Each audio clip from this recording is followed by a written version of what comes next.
And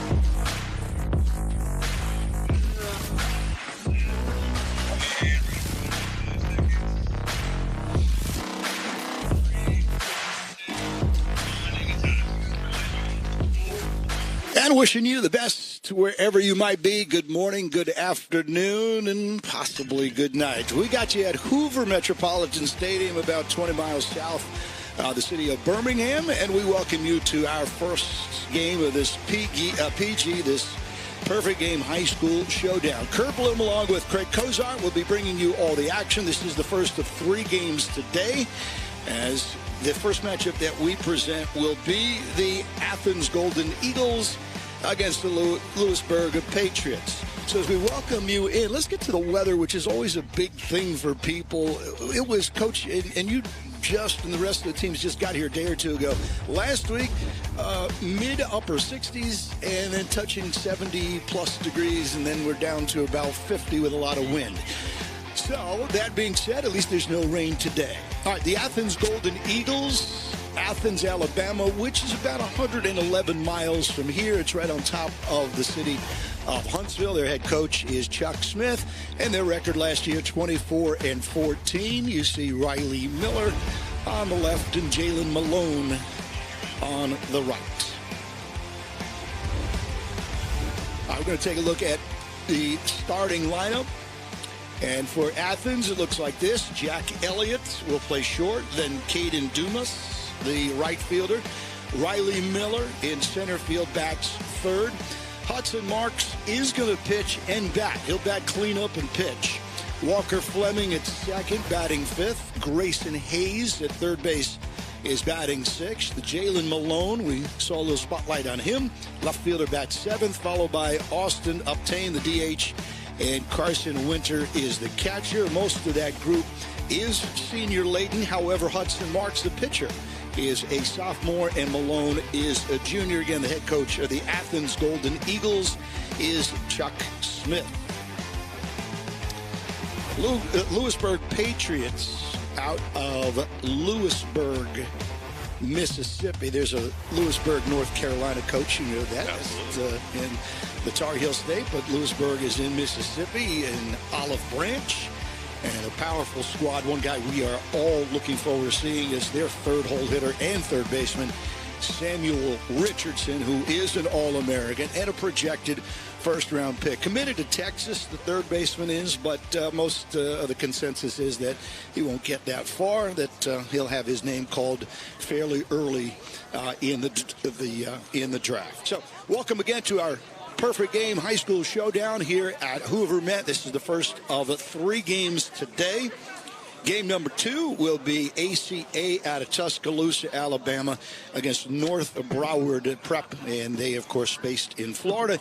And then you got the marquee names, the big name schools, IMG and Barb, and they will go at it in game number 3. You'll be paired with Danny on that one. So, Coach, I would think this is your first time in the area, first time in the Hoover area, or at least at Hoover Met? No, actually been here several times. You have? Okay. And so I can't ask you what are your first impressions because they're already stale. Well, you've been here because your son's playing here. But where else or why else would you make because you're based in North Carolina, why else would you come down here? Well, obviously, Perfect Game running tremendous showcases here, tournaments. So, you know, from that standpoint, recruiting when I was coaching and then just running events here as well as watching the SEC tournament, which what an opportunity for these guys to get on the field where the SEC championship is played every year. Craig Cozart is our color guy for this tournament. My name is Kurt Bloom. Good to have you with us. Again, we're going to be throwing out the first pitch in about a minute or two. Athens against Lewisburg. Looks like the Phillies down there with those uniforms. Powder blue and red combination.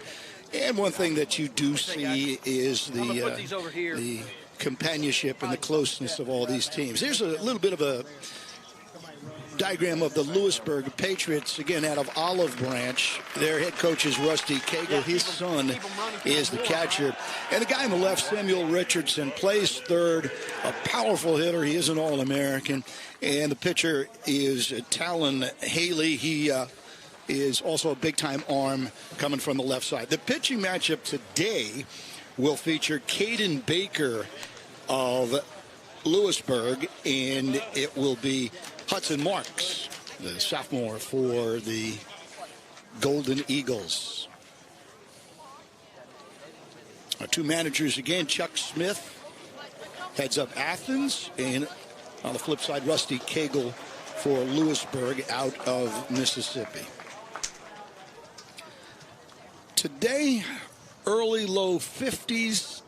Craig Kosart, my guest, did not know that. He has stolen some sort of a bear rug or something along those lines. There looks like there's a couple of animals running around without their fur right now, Coach. And I did see that you got the typical coach's look with the beard, very little hair up top, so it's the beanie on top just to make sure that you're staying warm, right? Anybody that's been in this game for very long, you lose your hair eventually. This game will do that to you. But I love the open air effect that you got going here. We can hear the game. We can feel the environment, and it's going to be a great day of baseball. And again, you look at our schedule. The first game is Athens and Lewisburg.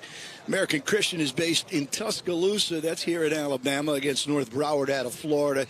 And then the marquee matchup, IMG out of Florida. And Barb, and I understand that just learning a little bit prior to this, that the Barb head coach in their program, one of the most prestigious in all of the United States. Correct.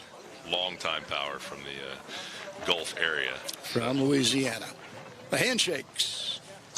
We're just about ready to get underway.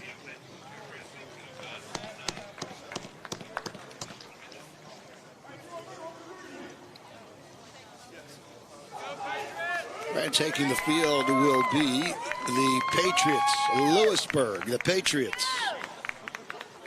So a powder blue with a red top, kind of look like the 80s Phillies. Their starter is Caden Baker, a senior. Wasn't allowed to pitch, interesting story, wasn't allowed to pitch until he was 13 years old. And that, again, is we're just getting the very beginnings of going into the medical history and going into what is good for these young pitchers, what is not so good. In Birmingham, in this area here, Craig, we've got Dr. James Andrews and Jeff Dugan and the Alabama sports medicine people. So they've taught me a lot over the years. So it's a little surprising, and you're again a father of kids. But that being said, it was told to us that, and Baker put that in his resume. Hey, I'm not going to pitch until I'm 13. I'm going to use two words for you, and then I want you to take it from there. It's called growth plate. That's what the doctors have told me about. So why don't you expand a little bit on that? Yeah, so kids develop physically at different times. So that growth plate remains open, longer for some guys than it does for others. So there's different philosophies on when you should start competitively pitching, throwing from that decline. There's a lot of variables that are involved, but you have to pay attention to workload, competitive pitches. It's not just about innings pitched. It's about the number of competitive pitches that you throw. So, I can respect the fact that they feel like they have a tool here and they're going to protect it. Yeah, we were under this myth for such a long time that you shouldn't throw a curveball early.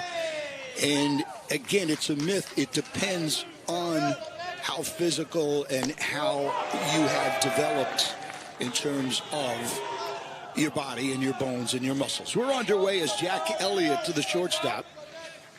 All-Stater batting from the left side. Senior. Conditions, Craig, if these teams here were looking at Athens from Alabama and Lewisburg from Mississippi, so typically when they're in the latter part of their season will be hot and obviously humid out.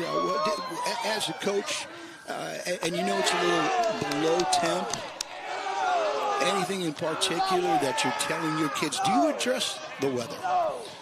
Well, I think your preparation remains the same regardless of the weather. The one thing that I would say that you're going to watch more closely is the downtime for pitchers in between innings. They can't sit around for as long, obviously, just because of the temperature. So maybe they keep them active with some plyo balls or some active stretching in between innings to be sure that, because they only get 5 warm-up pitches in between innings. That's not a lot. Elliott with a 5-pitch walk. So Jack Elliott at first base. Here's Caden Dumas, the right fielder, also a senior.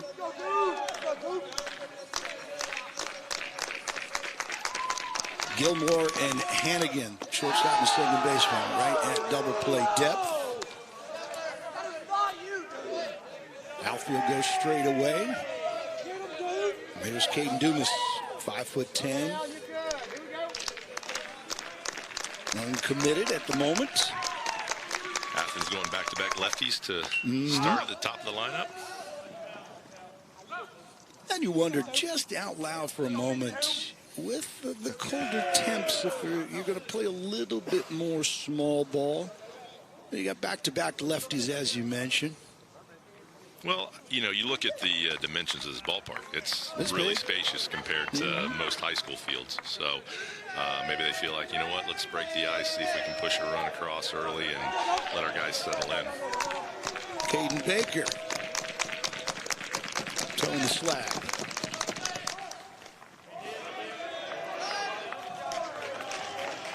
That's a strike. He went after that bunt. Yeah.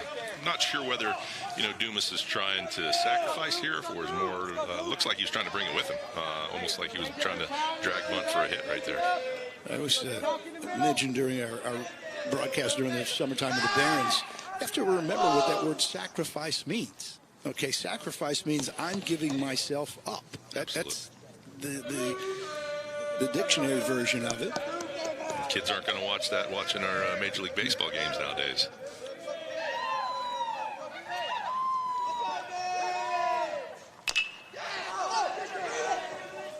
Lucky to get one at first. Close play, didn't get him.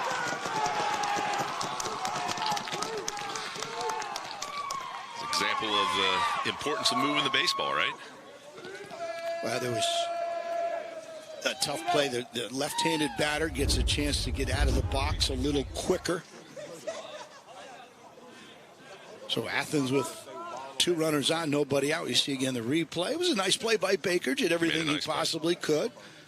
What you worry about for a young pitcher, you worry about anybody in a tournament like this, is throwing that ball down the right field line. Correct. Yeah, a little bit of speed of the game right there, but, you got to give Dumas credit for moving the baseball and making him make a play. Kylie Miller, the center fielder, with 2 on and nobody out. Just underway on a brisk one from the suburbs of Birmingham. So, Coach, I always like to talk about the weather and the geography because you can't assume everyone's just watching from, your own living room. I mean, we're broadcasting throughout the United States.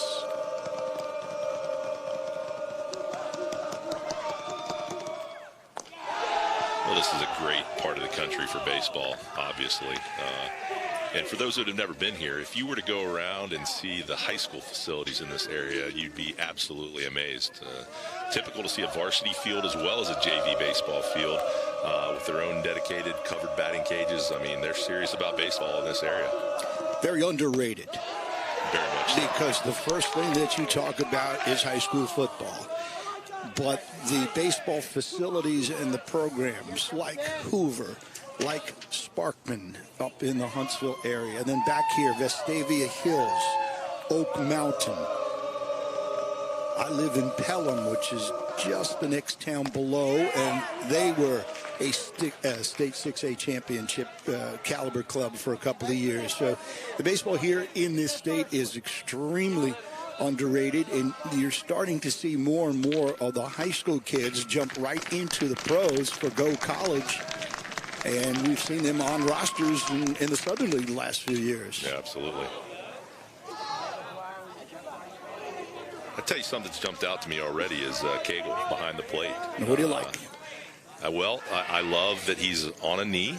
and he is working really, really hard to get those shadow zone strikes, as they describe them, those strikes that, may not be actually within the strike zone if we were looking at TrackMan, but, he's doing a good job of setting up below the pitches and working his glove back to the strike zone from low to high, from out to in. Catcher's job is to nurture the pitcher, nurture the staff, get them to the finish line. Right. That's why they're called a battery, right? They're supposed to operate as one unit.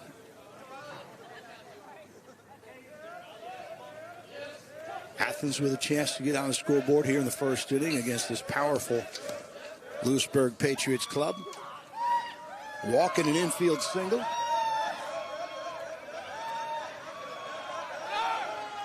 Base runner from second takes off. Richardson has an out over at second base.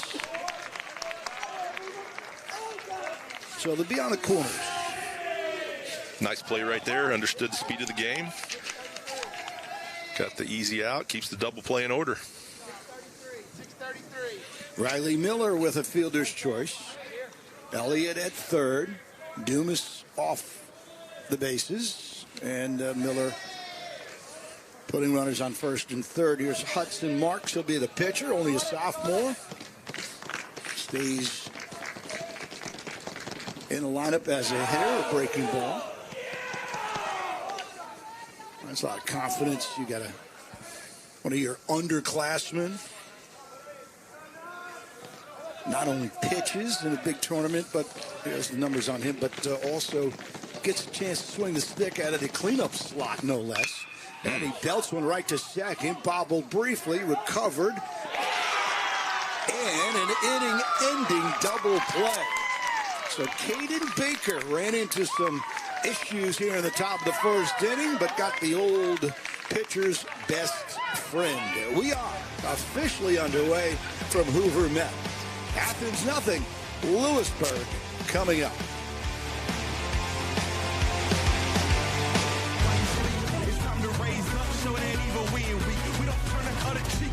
Show you how to be strong. Come on, follow me. Heard you looking for a hero. Well, look up.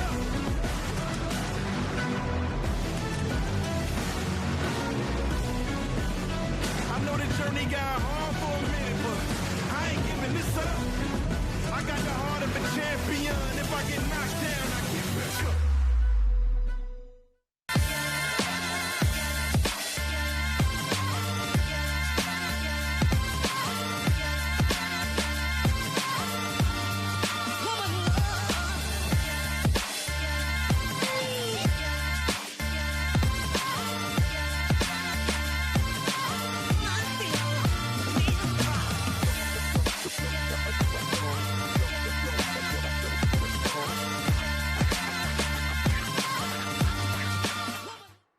We set out 2.5 years ago to create the best possible BB Corp bat on the market. I set out to create that for my son. He started swinging it, and other people up and down the line, they're like, what is that? Can I hit it? Then there were 2 kids swinging it. Oh, then there was 5. Then almost everyone was swinging it. The BB Corp is a .50 standard. Our bat actually came back and tested at .499. We're not coming to be a player in this space. We're coming to be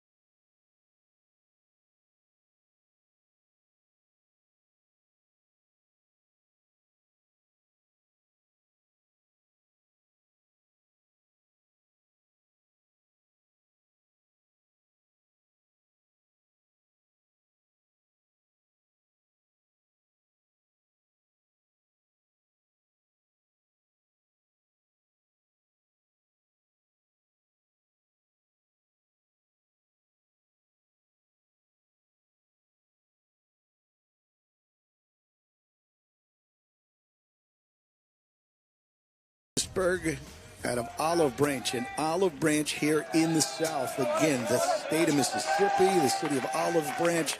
Tremendous, great baseball. Festmeyer hit by Marks, the first pitch that Marks throws. You got Austin Riley of the Braves, the latest to come out of the state of Mississippi, but such a talented state. And again, you think so much about football in the Deep South, but do not put baseball too far in your memory or too far away and stow it away and say, yeah, they don't know how to play down there. That's far from the truth. Cody Gilmore, the shortstop. And so Marks again is a sophomore, Craig, and he hit into that double play. Then his first pitch, he hits a batter. So again, if you're Marks, you've got to play the mental game. Correct. You've got to wipe it out, erase it. You got a dry erase board for him. Little adversity right away, so we'll get this chance to see, what his mental capacity is. Already see differing styles here as well, right? Right, sure. So Athens had the leadoff guy on, and we're bunting immediately, and Lewisburg swinging away. And again, Lewisburg, they have a potent lineup, especially the on-deck hitter Richardson. And so when you know you could put up some runs, why give up an out? Absolutely. And I'm not trying to be analytic right out of the gate, but you put up some runs, you're not going to give an out when you don't need it. Runner goes anyways, and it looked like a hit and run. Flared out to right field. It drops in for a base hit. Festmeyer will go to third. And Gilmore with a single, putting runners on the corners.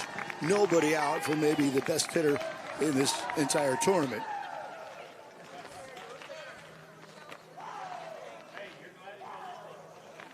Nice job by Gilmore right there, quite honestly. That was a tough pitch in a hit-and-run situation. Looked like a fastball up and in, and worked his hands inside the ball and got rewarded for moving the baseball, dumped it into right field. Well, here's Richardson, a senior. Texas commit, but people around here tell me there is a better chance he gets drafted first round and never sets foot on the campus.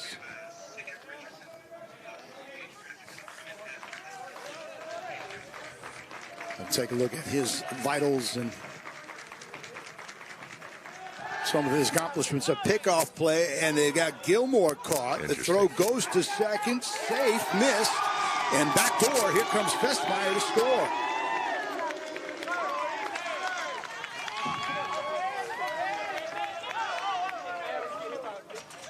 Well, I've seen managers before tell their guy to purposely get in that rundown. I'm not sure that was the case there, but it worked out perfectly for Lewisburg. Yeah. Richardson with a runner in scoring position. Yeah, you got to get rid of the ball immediately.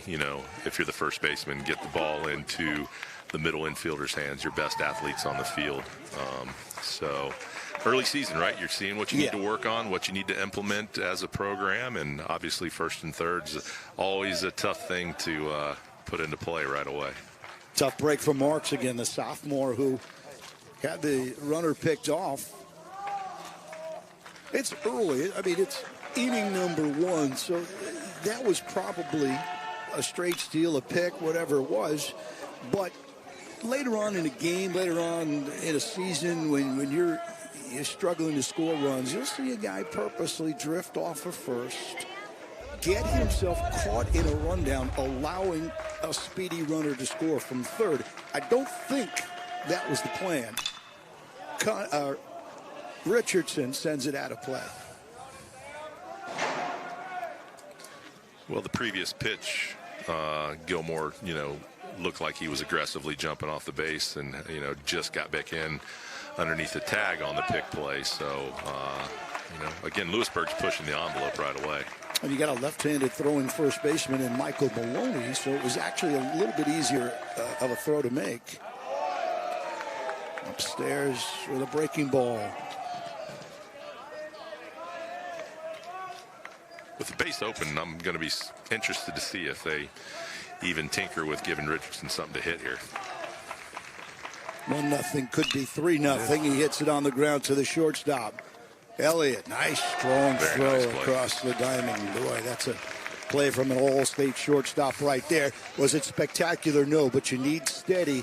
But what you can tell is the arm strength on that throw. Plenty of carry. Yep. He understood the speed of the game again. That's the one thing I look for with these guys is understanding, having that internal clock that will allow them to make those speed of the game plays. So Richardson with a ground ball to short. 1 out, 1 home. And that'll get a run in as well. The safe at first. Bad throw from second. And Fleming's toss over to Maloney. And just a little bit of a jitters early for Athens. That was going to bring in a run anyway. And Austin Hannigan will pick up an RBI. Two good team ABs right there. You see Richardson hit a ball deep into the 6th hole, and Gilmore made a good read to advance to third, and then Hannigan comes up and takes the easy RBI with the ground ball to second base. Patriots up by 2 this first inning. Game 1 of 3 that we will have today at Hoover Met. Hudson Marks. This is up high. There's Bennett. Solid 5'10", 190. Isn't that what's impressive about our game nowadays? 190 as a high school kid? Yeah, these kids are so physical now. Runner from first takes off, and a bad throw goes into center field. Hannigan will march towards third. The throw there. Not in time.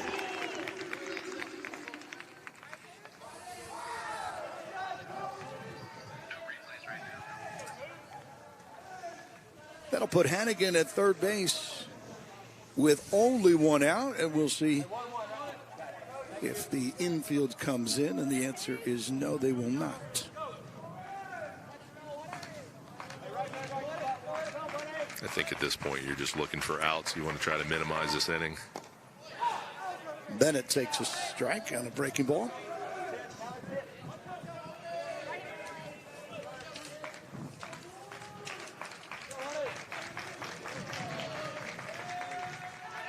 Bennett swings and misses at another breaking ball and goes down on strikes. Shows me a lot from Marks. No doubt. Yeah, Marks is, he's competing, staying on the plate. Still a lot of projection in this young arm. I mean, he's a lean build. I agree. Like that breaking ball as a youngster. He's got about 2.5 more years left of high school. Yeah. Develop and get stronger, get wider. Gaining some confidence in that breaking ball right there, you can tell. Trey Cagle, the son of the head coach. Pop up that could end the inning off a third, and gathered in by Hayes. And that will close out things here in the bottom of the first inning. The Patriots score a pair. They get on the scoreboard first. So Lewisburg 2, Athens nothing. Second inning coming right up.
All right, Kurt Bloom along with Craig Kozar.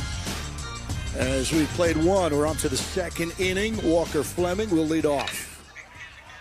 Chasing the first pitch.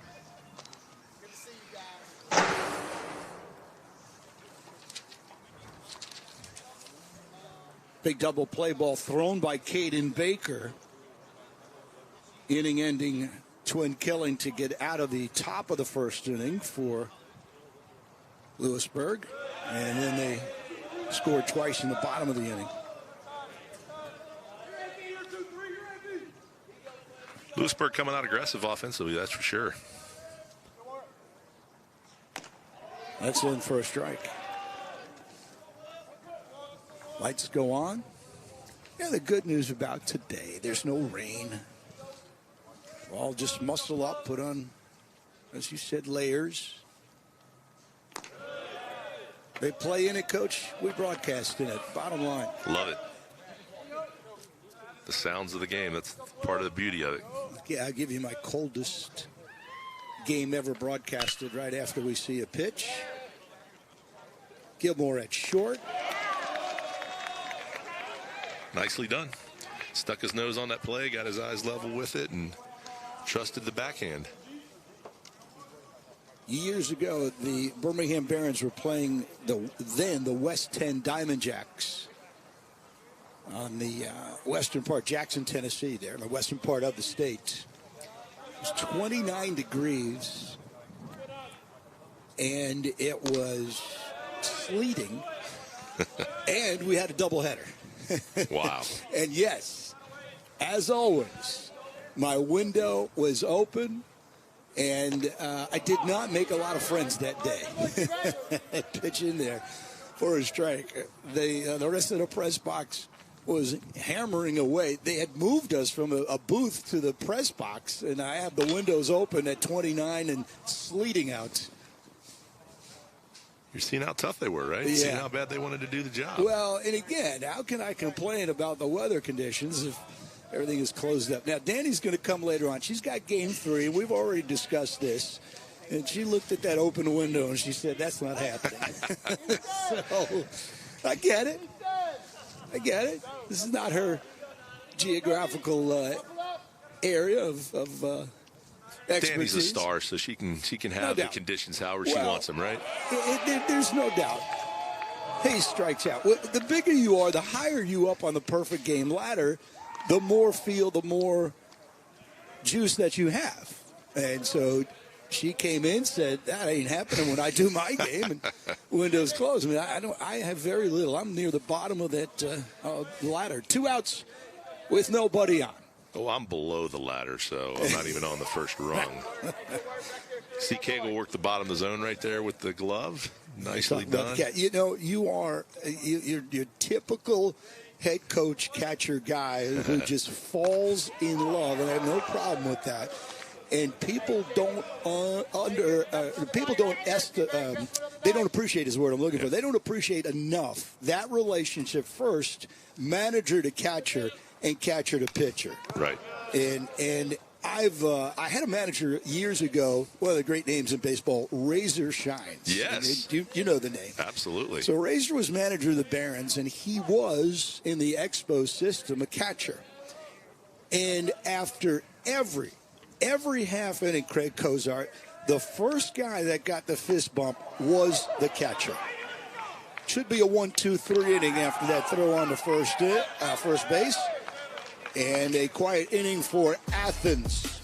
Inning and a half at Hoover Met. 2-0, Lewisburg in front. We'll be right back.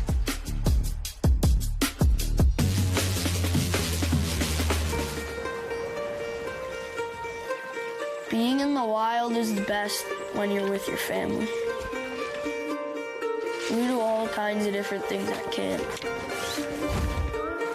Go fish, surf, dive. I think I'll probably be coming out here the rest of my life. I'm Bobby Witt Jr., professional baseball player. I've been with G-Form since the early days with Perfect Game. I've grown and improved a lot, and so have they. from the first time I put it on. It just felt right. To go next level just means to accomplish what your goals are, and for me it was just trying to take everything day by day until I reached that goal to make it to the big leagues, and which was the next level for me. G form, go next level. I never let myself believe that I was gonna be in the big leagues. I always worked for it until I achieved it. Back in Puerto Rico, I remember my dad would hit me ground balls from the top of the hill. That forced me to always move my feet. There were no limits to where I could go, so I played with no limits.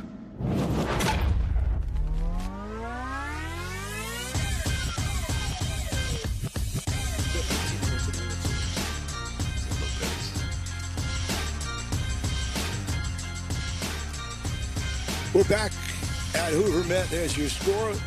Lewisburg out of Mississippi out in front 2-0. They come up for the second time. This is Gunnar Gilmore. We ended by talking about this relationship between first manager and catcher and then pitcher-catcher. And I was talking about one of the old Barons managers, Razor Shines, and at the end of every half inning, the pitcher could have thrown 3 pitches and just dominated, but he went to the catcher. Razor went to the catcher, gave him a pump, a fist bump, and they would talk more than Razor would talk with the pitcher. And I really started studying that relationship. Coach, why don't you expand on that a little bit? Yeah, I mean, for us old school guys, we know the catching gear is called the tools of ignorance, right? Which couldn't be more the opposite, because often your most intelligent guys on the field are your catchers. But, you know, we're kind of in the golden age of catching right now because of the evolution. You know, going to the one knee and the way catchers are manipulating pitches to try to expand the strike zone, and we'll kind of expand on that a little bit more going forward. And you've got a son who's catching at NC State. What have you taught him? Is he a one-knee guy? So, crazy story about half him in, was, half up? Yeah, when I was coaching college, we had our backup catcher was a really good hitter, so we had to put him at first base, which left us a little thin. And so my son, when he was 13, I suited him up for the entire year, and he was my bullpen catcher. And he was rail thin back then, and I told him, I said, look, buddy, you're going to lose weight like there's no tomorrow if you don't catch from a knee. So literally back then I said, hey, you need to start catching from a knee, which, you know, he really became very adept at. And then my philosophy was, hey, if there's less than 2 strikes on the batter and there's no runners on, then you can catch from a knee just to steal some rest. And there's looks like ball dumped into right field. Haley, putting runners on first and second, nobody out. I love the approach for Lewisburg. Opposite field, just going with a pitch on this cold day here in Hoover. No doubt. Yeah, so the middle son is at State. Correct. And then you got another one who's in the tournament here. That's right, my youngest, yes. He will be pitching for Wesley and Christian tomorrow. Pitching? Yes. But does he also play the field? No. Oh, no, that's he it. He does not swing the bat. He definitely didn't get that like my older 2 sons did. Stone McKay drops down a good bunt. Nobody covering first. Now it's the second baseman. He's late. And the bases are loaded. I'm impressed with Lewisburg. I mean, they're really 1 through 9 in the order. It seems like they can do about anything that Coach Rusty Cagle's asking of them. We've seen some hit and run, straight steal. Now we drop down sack bunt. Till overruled. I'm going to go with a base hit. I'm going to give agree. McKay a single there. Yes, that's what it should have been. It's more of a mental error on Athens when the first baseman came in. It's the job of the second baseman, Walker Fleming, to slide over. So Hudson Marks, big at bat here as the pitcher. He's got bases loaded, already down by 2, nobody out. And right up there aggressively swinging. And then the next part about this relationship we're talking about is the catcher-pitcher. And you see, the good catchers, the guys who really take command, that after every half inning, they go right up to the pitcher and they'll say, hey, the slider was working. We got to go up. We got to go down. We got to go in. We got to go out. Those are the catchers that have long big league careers. That's right. Absolutely. Yeah, I watched that relationship. A guy who catches Garrett Cole might not be, in this case, it was Higashiawa. And, he might not have been a star, but that's the guy who helped Garrett Cole win a Cy Young. And Greg Maddux had his own catcher. And again, these guys are just absolutely devoted to helping the pitcher. And they got to understand the psychology part of it. They have to understand the mentalities of those pitchers, right? Some of them you got to go out there and no doubt. Calm them down. Sometimes you got to go out there and kick them in the rear end a little bit, right? Wow. Out to left. Malone on this blustery day makes the catch. That'll be a sac fly. You said, wow, you thought it was hit a lot further. I was impressed with Fessmeyer. Not the biggest guy in the lineup, but, I mean, that's a nice piece of hitting. Get a run in. Definitely. It is going to take a cannon to launch something out of here today. Oh, yeah. We don't have the pennants up in the outfield today, but it feels to me like there's a slight breeze in from left. Cody Gilmore, the shortstop, he has singled and scored a run. He pounds one out towards the left fielder, Malone. Malone will let it drop. Foul ball.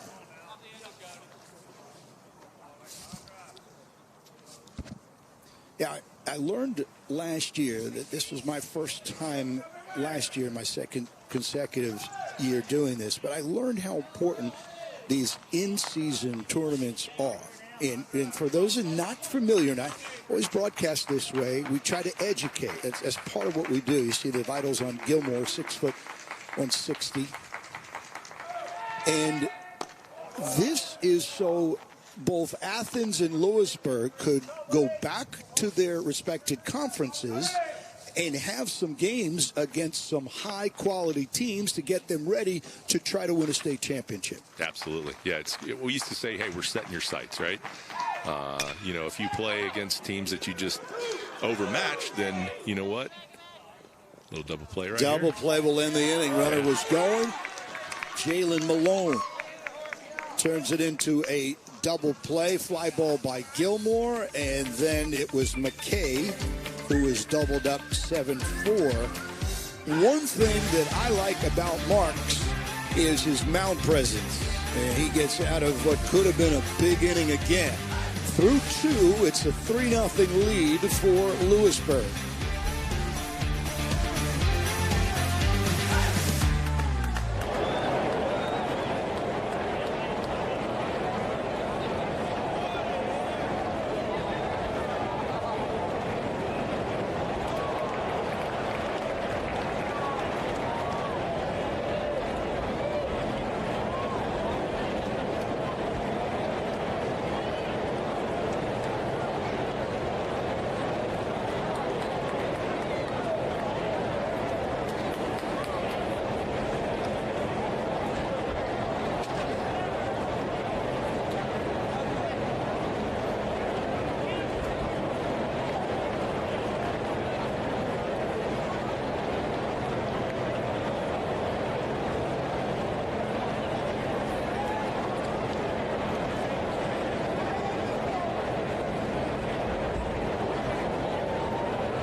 Austin Uptain will lead off here in the top third.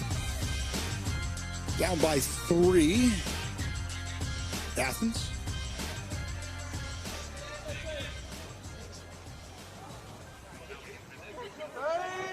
Coach, I was mentioning that I like Hudson Marks. I don't care what happens. I don't look at numbers, but I look at his poise. I look at the experience that he's getting as a sophomore. And this is only going to help him. We could be back here. He could be back here 2 years from now and maybe be the number one pitching prospect. Who knows? But that being said, he's facing a quality team. You could tell that everyone's a little tense, a little nervous. I get it. You're in front of not only the best maybe 30-some-odd clubs in the Southeast and wherever, but this is a prime time opportunity for scouts to come and watch you play. So I get that nerves and that anxiety. But in the case of Marks, a little better defense, and he did pick off a guy. It didn't work out, but this could be 5-0, 6-0, but instead it's 3-0. Yeah, I agree with you. One of the toughest things to measure if you're a scout or a recruiter is makeup, right? Yeah, and I mean, it's obvious that he has it. But, you know, we live in a different time because there's no mysteries. These kids know who the top-ranked player is in this region or on the field, and with social media and, of course, the great job the Perfect Game does in covering these kids and ranking them. You know, it used to be when we suited up and played, we didn't give anybody credibility until they earned it, right? So sometimes you can give players credibility based on their ranking or, you know, what you have seen on social media rather than making them prove it on the field. I want to expand that point you just made. I've got a scout friend of mine who comes up to every game when he's in town. And the first thing he asks me every series, who are the knuckleheads on the team? And he says that because he wants high character guys. If he's going to submit a guy for a trade, he wants to tell his boss that this is a high character guy. Carson Winter, the catcher, deflected off the bat. It looked like self-defense, and Baker ends up with strike one, huh? About that. So character, and then when you mention something that our pitching coaches and scouts are looking at for a pitcher is that mound presence, that poise. Could be two. Nice flip on to second. Let's call it two and a double play. And you see the difference in the two teams. Lewisburg defending extremely well. Athens, again, a little anxious, a little nervous. Gilmore showed some hands right there. That was a special play because, you know, he had to work behind him to get that feed to the second baseman. So that's pretty special. Top third. Now the bases are cleared for Elliott at the top of the lineup. He hits it sharply. Hannigan at second. And the Golden Eagles had a leadoff walk, and that was it. So after 2.5, we go to the bottom of the third, and the fellas from Olive Branch, Mississippi out in front. Craig and I will be back in a moment.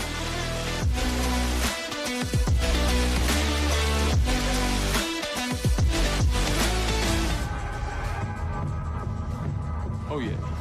Been waiting for this one.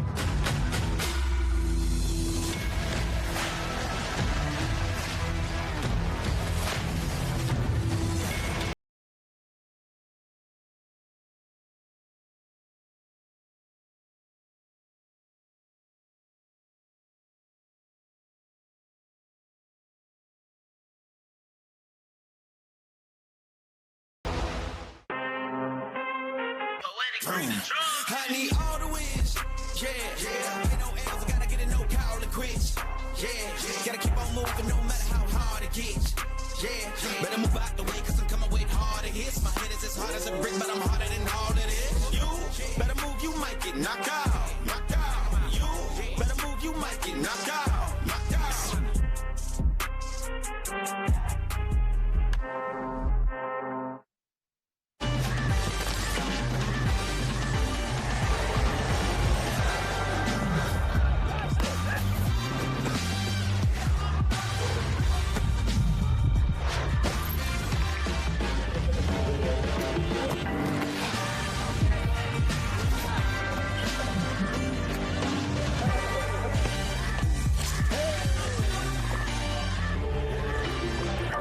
drink lots, hydrate, win the moment.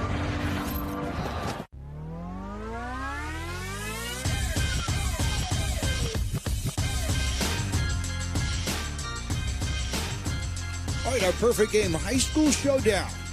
Game 1 of 3 that we'll be televising.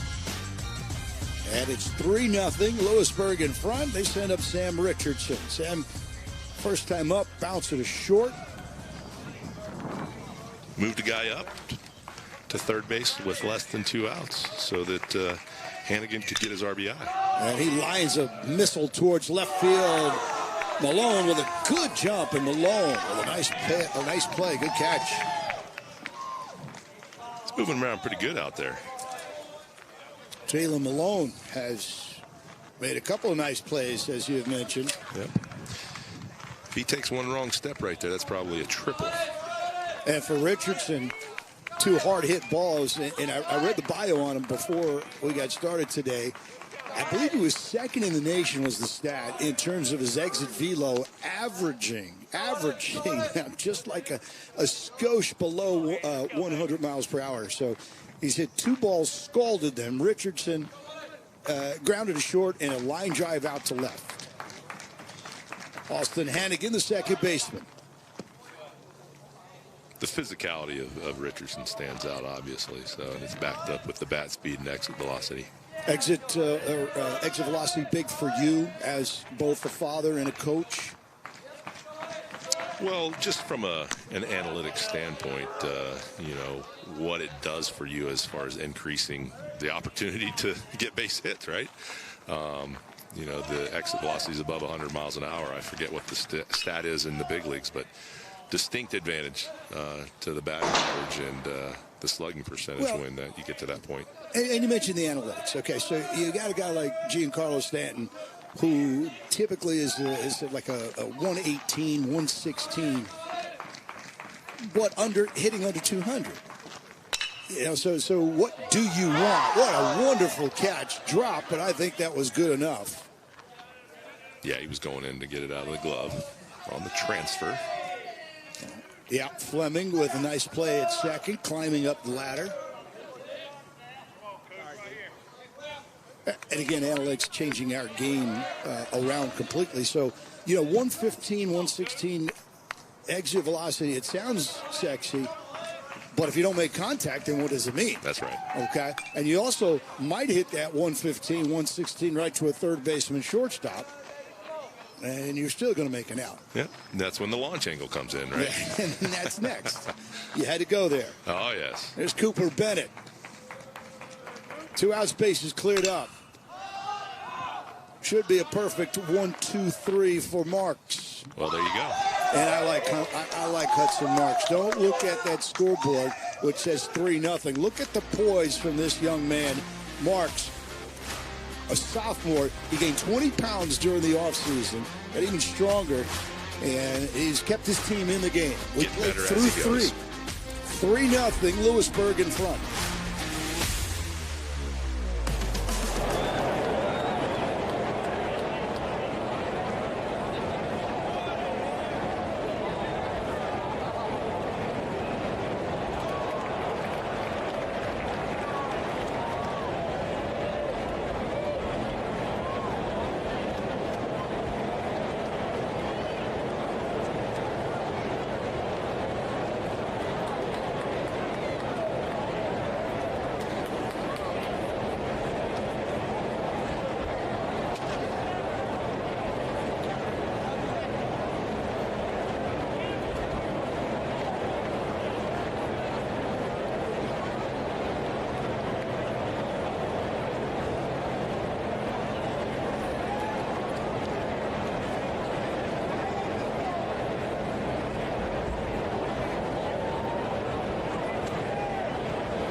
Top of the fourth inning from the Met, game 1 of 3 that we will be broadcasting. And a 3-0 lead for Lewisburg.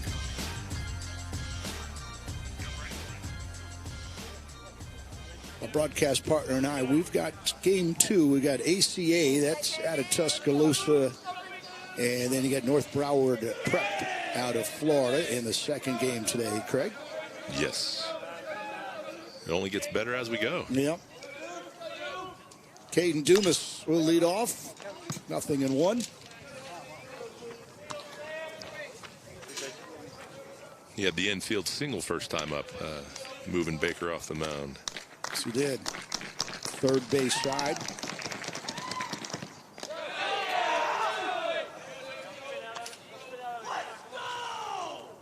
Little swinging bunt, sometimes it's called.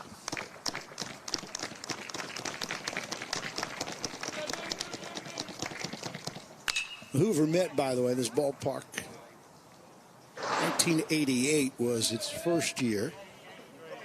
It was the home of the Birmingham Barons for quite some time, up until 2013. The team went back downtown, but here at the Met now, they continue to host the prestigious SEC baseball tournament, which typically is in mid-May, and also the high school football team, the Hoover Bucks, which is over the trees out there. And this is where they play their home games. Weak ground ball towards the shortstop, Gilmore. And Gilmore looked up. Ball stayed on the infield, but we're going to give Dumas a base hit. We're going to give him a single. You field that cleanly.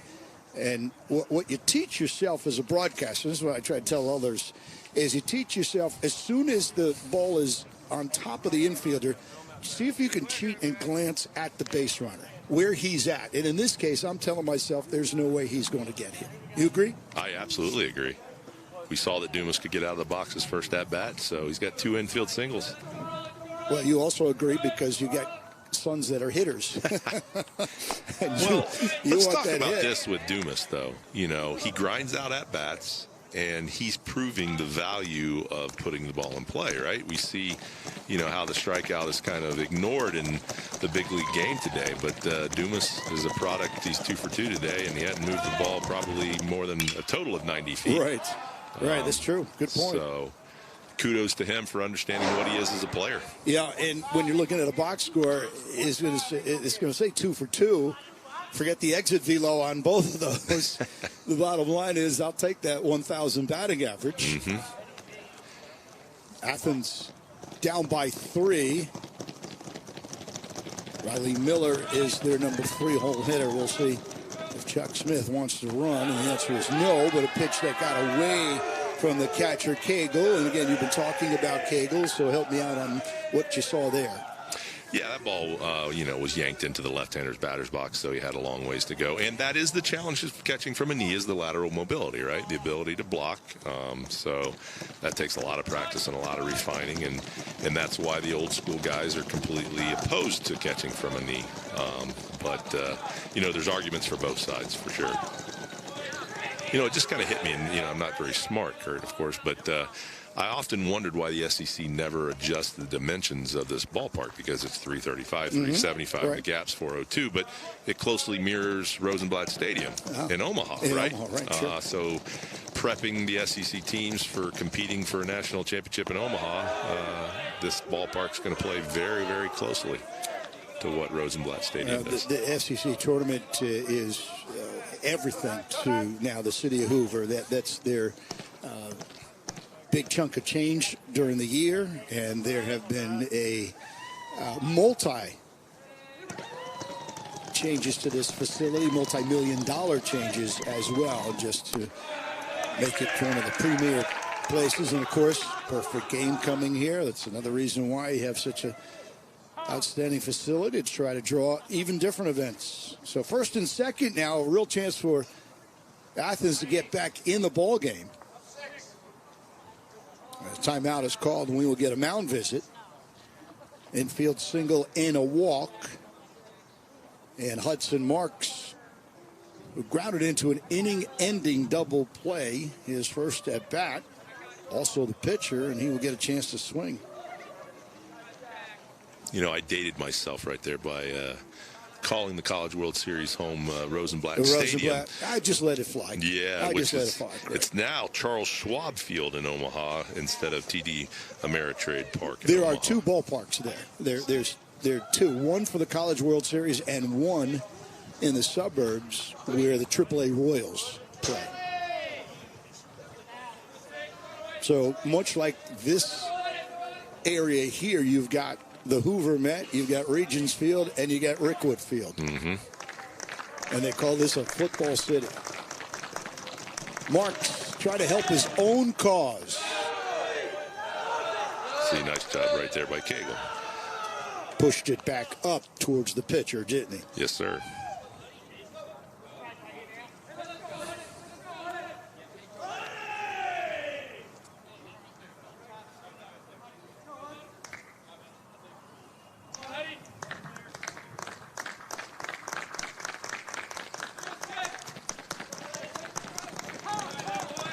Time called. You know, Caden Baker's done a nice job today. We have been talking about, you know, Hudson Marks, but Baker's done a great job, limited the damage, 2 strikes for the fans at home, topping out at 89 with the fastball, so lively arm, nice tight slider in the upper 70s. Throws one in the dirt past the catcher, and both base runners will advance. Huge opportunity right here for Athens. Get themselves right back in the ball game. Only down by 3. The tying run is at home. He is the starting pitcher as well.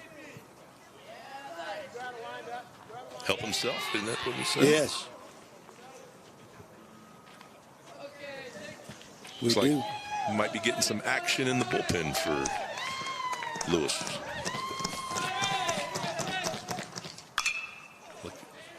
Out towards shallow right field. McKay, the catch, the throw home. That's close. And Dumas under the tag of Cagle for the first run for the Golden Eagles. Nice job by our home plate umpire. I unfortunately don't know his name, but he was in great position and got that call right. Good base running by Riley Miller, because he winds up at third on a sacrifice fly, so what we like to call a very productive at bat. And that should get the second run in. Out towards Bennett. Here comes Miller, and he will score. So the 2 wild pitches setting up back-to-back sacrifice flies. A little different life in the Athens dugout right now. Walker Fleming gets a sac fly. Hudson Marks with a sac fly.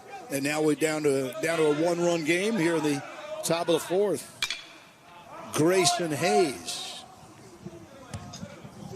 Hannigan puts it away, and that will do it for Athens. But they get on the scoreboard for the first time this afternoon. Score a couple of runs, and in the middle of the 4th inning, Lewisburg 3 and Athens 2.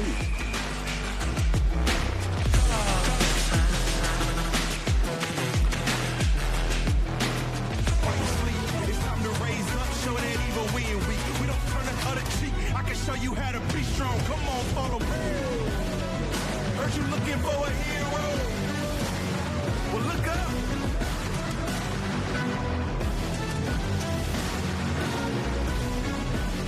I know the journey got hard for a minute, but I ain't giving this up. I got the heart of a champion. If I get knocked down, I get back up.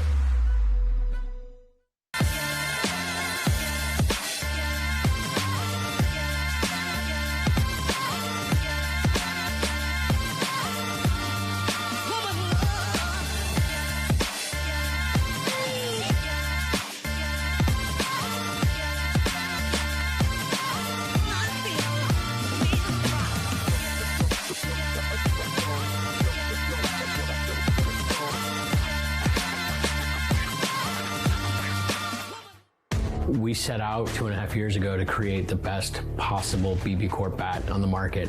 I set out to create that for my son. He started swinging it, and other people up and down the line, they're like, what is that? Can I hit it? Then there were 2 kids swinging it. Oh, then there was 5. Then almost everyone was swinging it. The BB court is a .50 standard. Our bat actually came back and tested at .499. We're not coming to be a player in this space. We're coming to be number 1 in this space.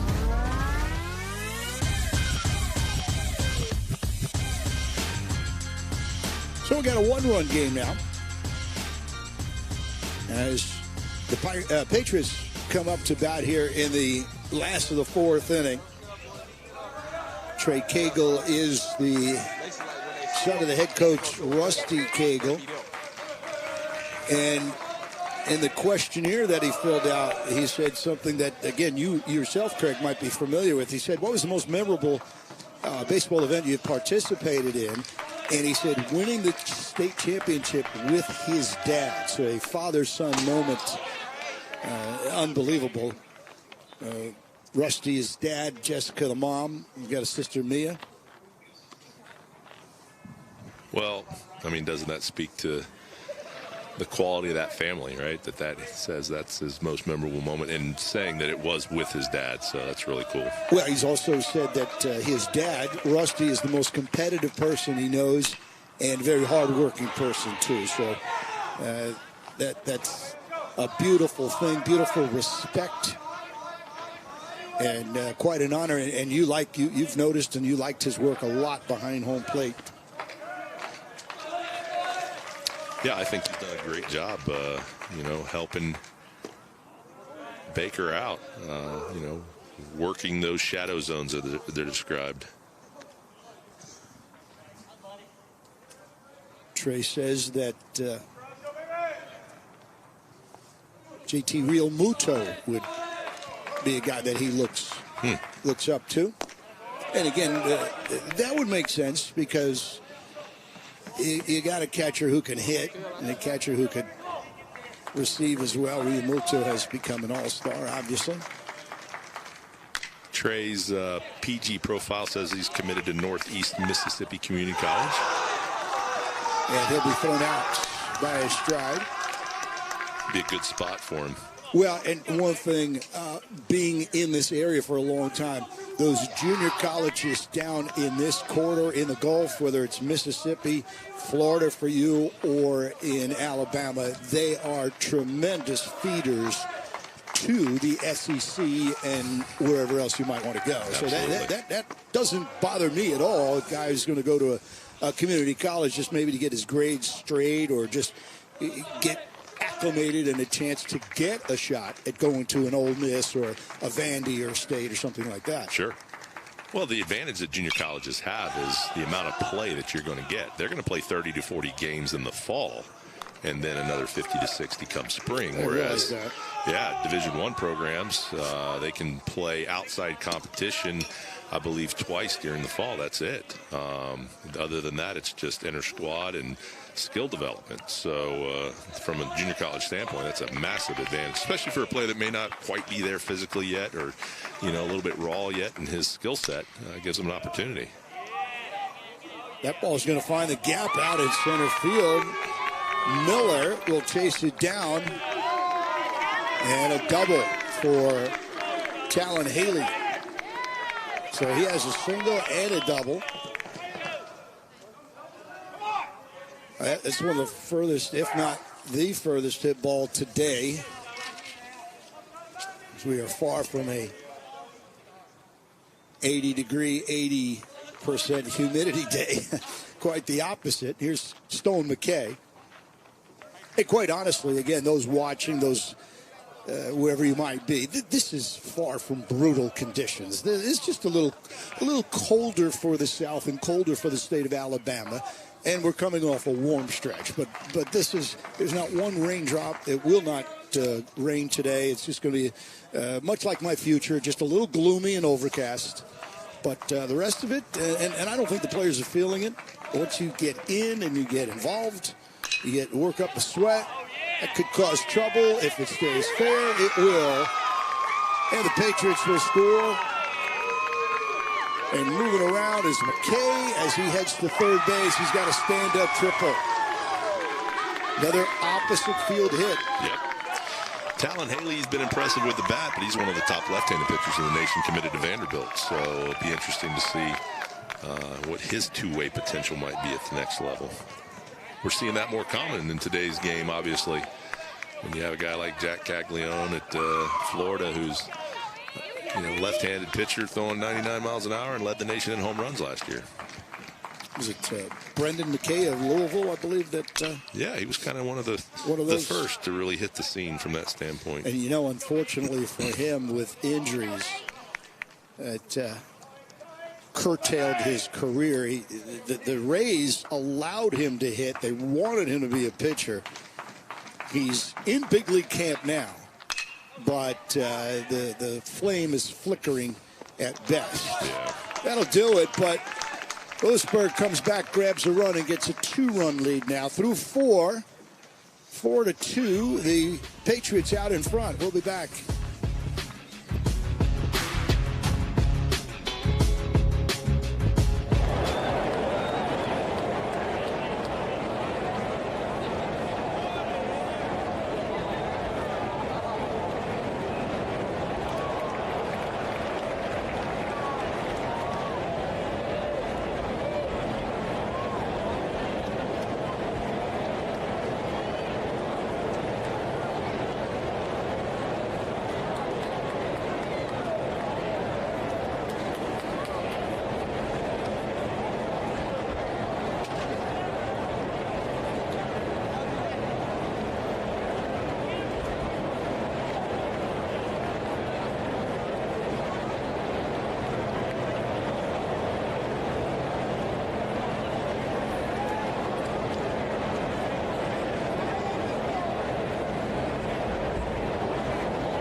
Well, Jalen Malone has been one of the busiest cats at the ballpark. And he will come up and bat here in the bottom of the 4th. I beg your pardon. It's going to be this is Cody Gilmore for Lewisburg.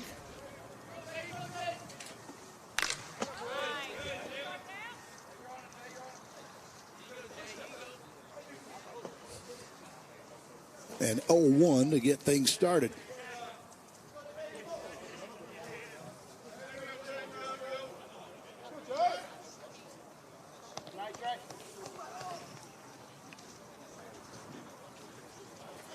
And you know what, Craig? I was right the first time. Malone.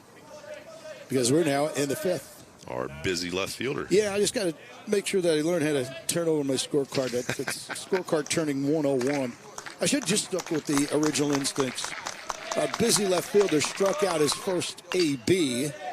Punches one towards Richardson at third. And what you like about Richardson, this is far from an all-bat guy.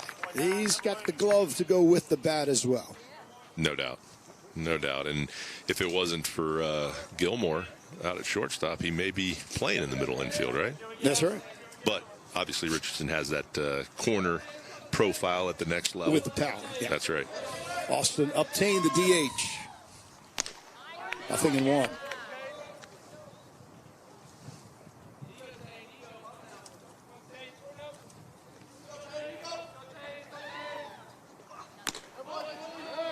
I like the bounce back ability for Lewisburg. They gave up a pair and they got one of those back. So a 4-2 game. The battle for Uncle Mo, right? Momentum to keep it on your side. That's huge. We used to call them answer back innings, right? 0 wars and answer back innings. Yeah, and I like, as a pitcher and as a defense, we call it the shutdown inning. Yeah. And that is what they were trying to get. They didn't, because you got 2, and now you want your quickest 1, 2, 3, and it didn't happen.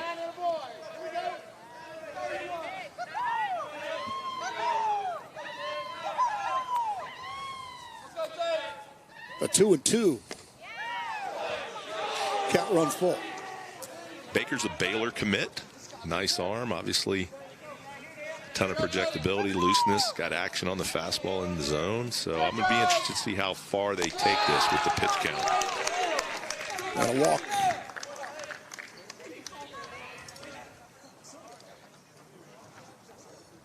Not sure how ramped up these guys are from a pitch count standpoint. So sitting at 61.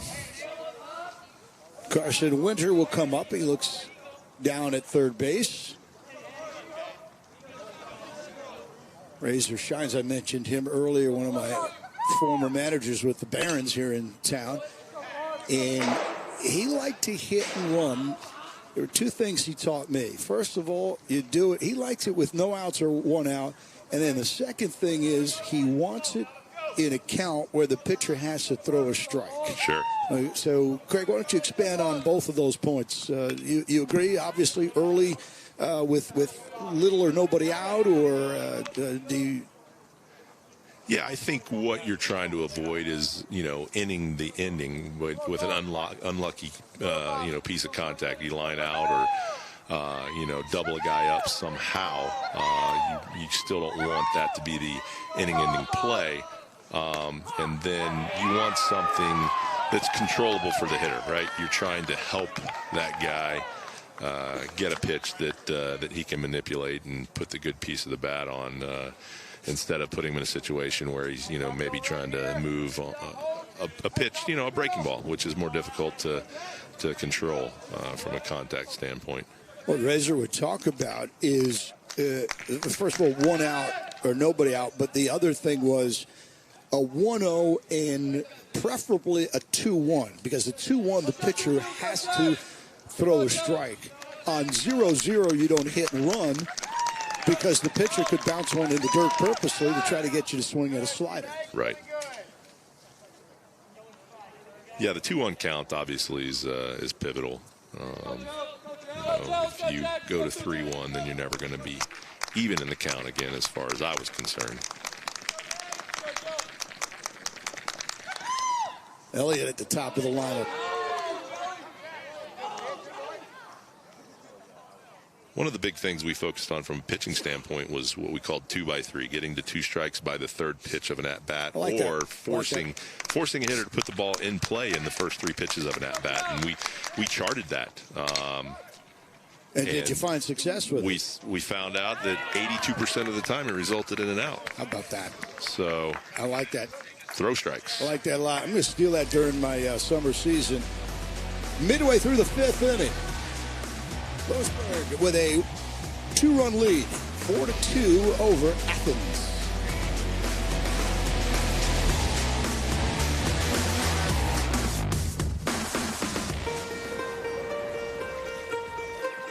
Being in the wild is the best when you're with your family. We do all kinds of different things at camp. Go fish, surf, dive. I think I'll probably be coming out here the rest of my life. I'm Bobby Witt Jr., professional baseball player. I've been with G-Form since the early days with Perfect Game. I've grown and improved a lot, and so have they. From the first time I put it on, it just felt right. To go next level just means to accomplish what your goals are, and for me it was just trying to take everything day by day until I reached that goal to make it to the big leagues, and which was the next level for me. G-Form, go next level. I never let myself believe that I was gonna be in the big leagues. I always worked for it until I achieved it. Back in Puerto Rico, I remember my dad would hit me ground balls from the top of the hill. that forced me to always move my feet. There were no limits to where I could go, so I played with no limits.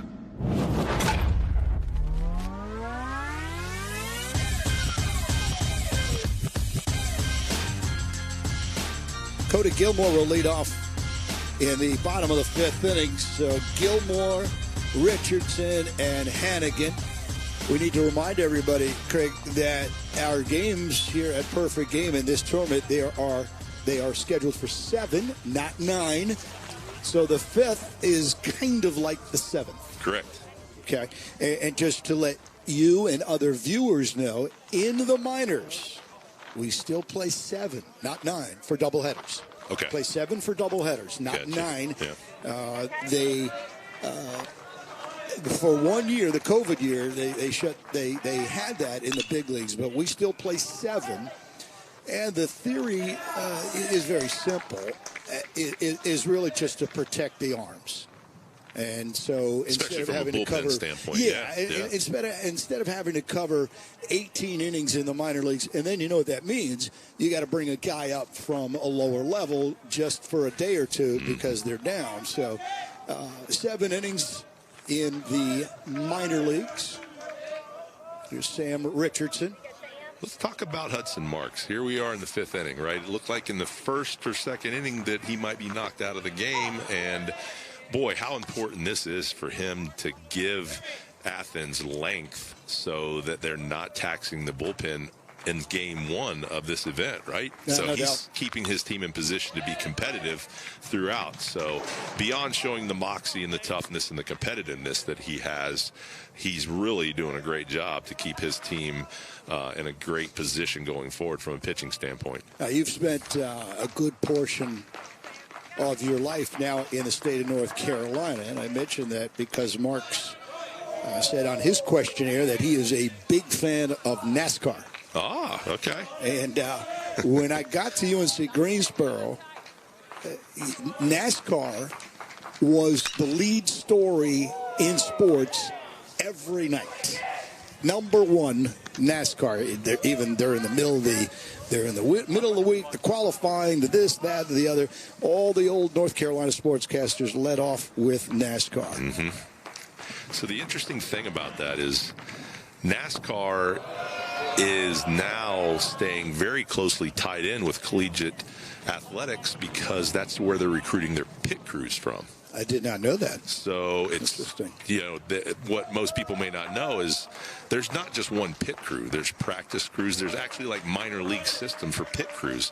And they practice all week long. They have strength and conditioning coaches. They have nutritionists. You're kidding me. No, it is very, very scientific now. And so recruiters for NASCAR teams will go around and look for former collegiate athletes or collegiate athletes that aren't going to get a chance to play at the next level, and they'll bring them into their shops, and they'll have tryouts, and they get paid very well. That is fascinating.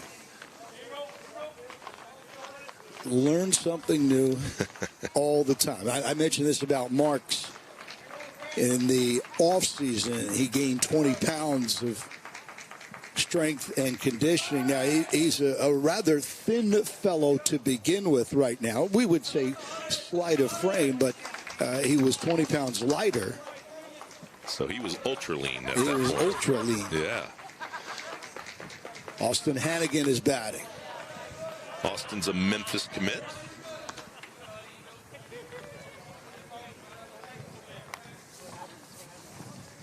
.5'11", 190.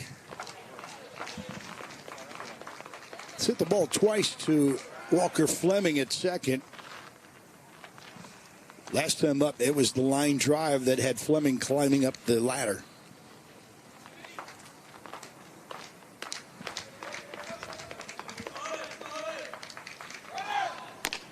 That's Richardson taking off for second, so Samuel Richardson with a stolen base. Showing off some of that potential 5-tool skill set That's right right. there.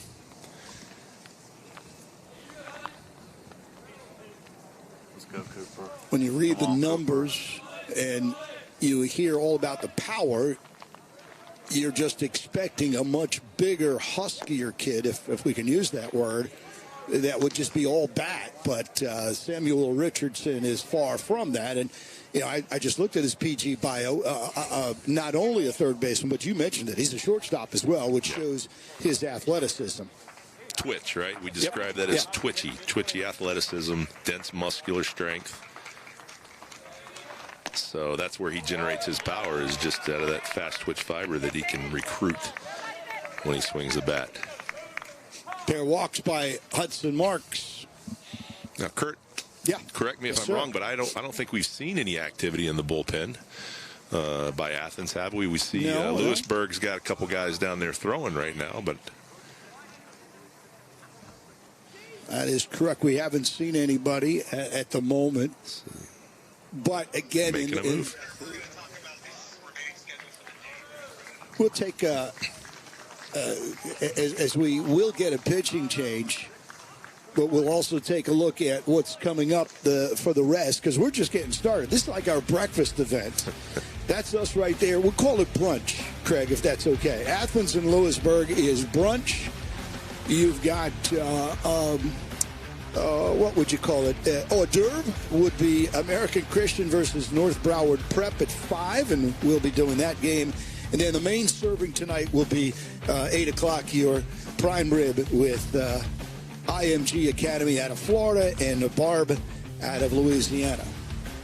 The 5-course meal to finish it up. 5-course meal. We have 2 scheduled for tomorrow, and right now the schedule calls for us to have 2 games on Saturday, and I'm going to throw this in, that is weather permitting, depending on what does happen tomorrow. We'll take a break from Hoover Met. Pitching change being made.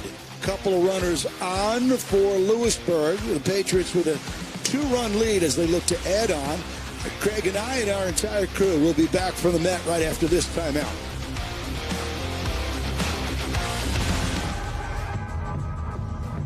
Oh, yeah. Been waiting for this one.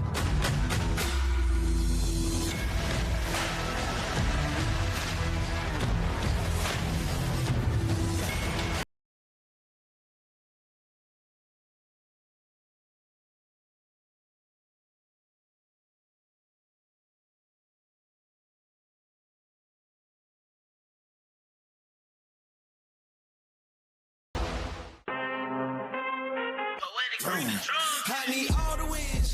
Ain't no L's, I gotta get a no call to quits. Gotta keep on moving no matter how hard it gets. Better move out the way, cause I'm coming with harder hits. My head is as hard as a brick, but I'm harder than all that is. You better move, you might get knocked out. You better move, you might get knocked out.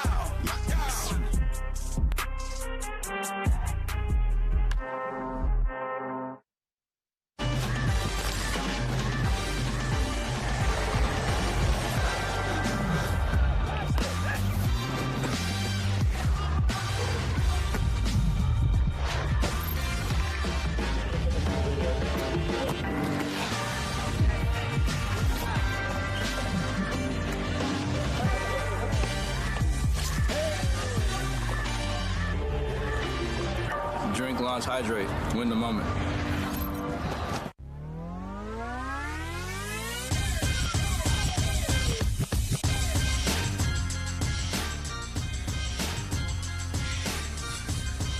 Grayson Hayes, the new pitcher for Athens, follows Hudson Marks. And he'll come in with 2 runners on and just 1 out, Coach. Just 1 out. He's got some work to do. So obviously great opportunity to see how he handles a high leverage situation.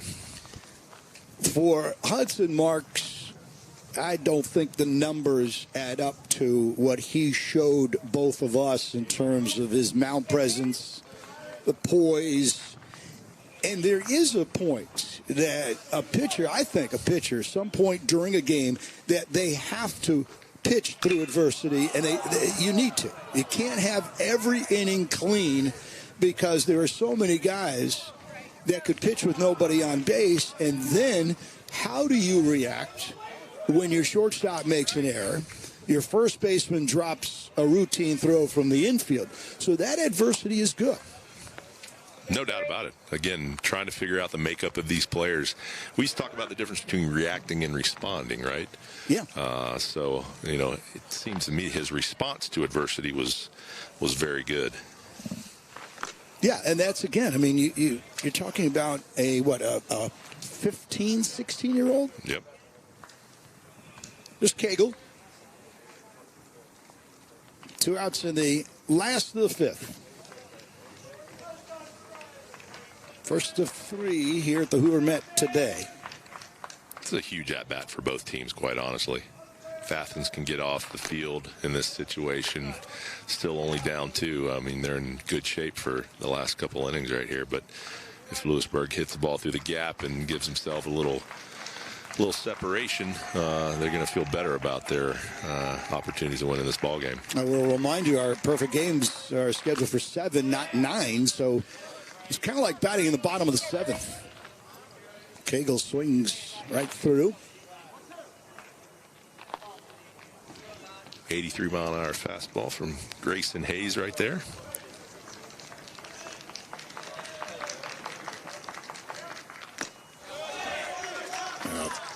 Foul ball caught by the catcher, so a real nice job by Hayes coming out of the bullpen, stranding a pair of runners.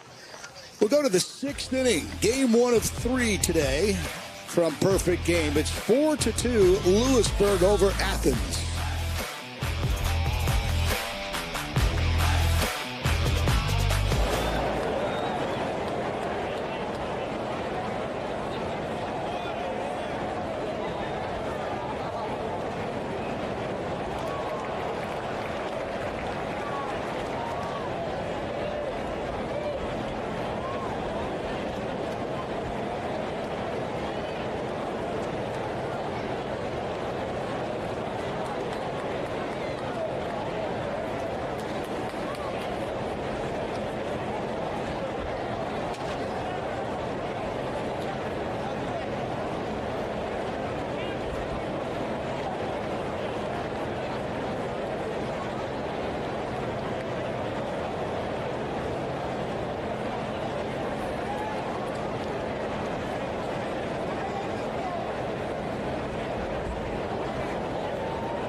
And we do, as we go to the bottom half, the 6th inning, a 4-2 lead for what would be considered the home team in this game. Lewisburg, the Patriots, out of Olive Branch, Mississippi.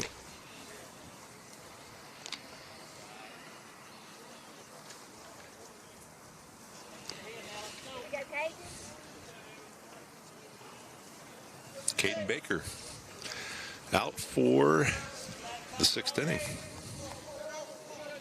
He has kind of flown under the radar in this game.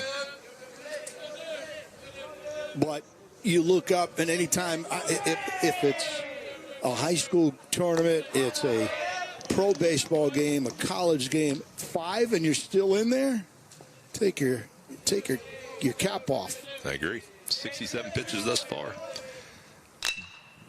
And that'll help. And that one goes right back to Baker for 1 away.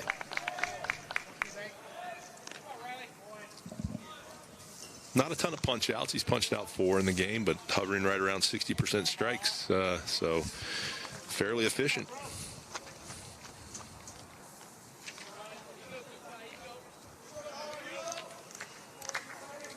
Good look at Caden Baker. He's a senior. And a one-hopper off the glove of Hannigan. Recovers late. A base runner for Athens. Is that Mr. Dumas again? Yeah. Well, no. That Dumas hit the one back to the mound. That's right. To the mound, rather. That's Miller. Let's take a look at the replay. Hustling out of the box.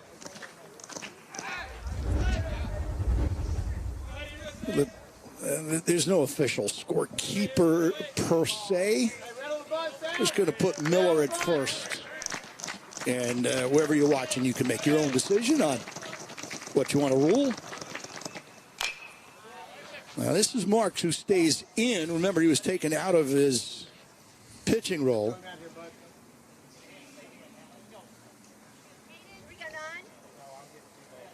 A 4-2 lead in the bottom of the, or top rather, of the sixth.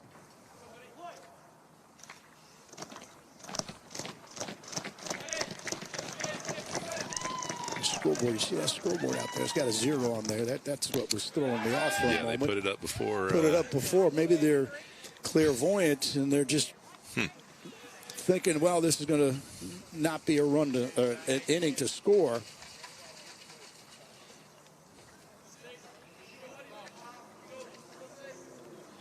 Top of the sixth, 1 out, 1 on. Marks has grounded into a double play. He's also hit a sac fly and was a starting pitcher and does a nice job poking it into right field.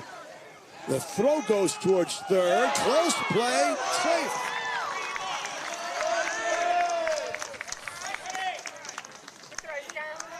Marks, opposite field base hit. We'll take a look at that. Craig, let's see if you spot anything. Look at that. His behind was in the other dugout. Outstanding job of moving the baseball for sure. Good call at third base, too. Yeah. Throws a little high. Umpire in great position. You know, it's obvious that Coach Smith has these guys coached up that, you know, when we hit and run, if it's hit behind you, we're going first to third because there was no hesitation. There's one organization in the Southern League and pro ball that does that is better than anybody, not as well as, but better than anybody, and that's Tampa Bay. And in the Southern League, it's they're the Montgomery Biscuits. But every single guy, first to third, everybody steals, everybody bunts. There's no secret of why Tampa is competing every single year without the large market money and the marquee names. They're advanced in all the little things. Possibly a double play. Can he get him on the back end? No. So a run will score. One-run ball game, just like that. Back to a one-runner. Yeah, you're right. No problem on the turn there. Gilmore and Hannigan. It was clean. Fleming beats out the return. So you hustle. That was 75th pitch right there for Caden Baker.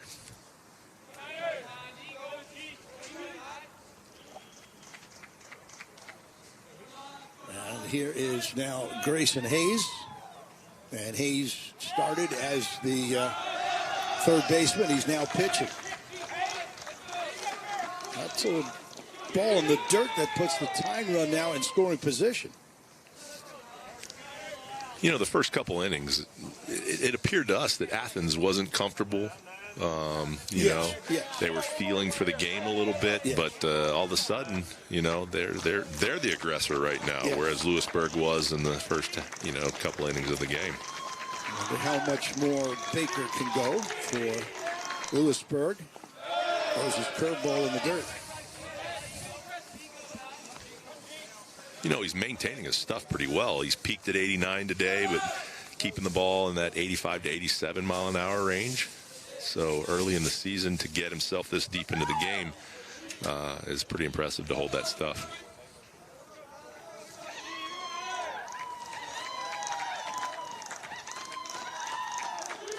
There are 2 outs, tying run scoring position. managers and hitting instructors, there's nothing more that they like than that 2-out RBI base hit. Now 3-0 counts. Chuck Smith, decision to make.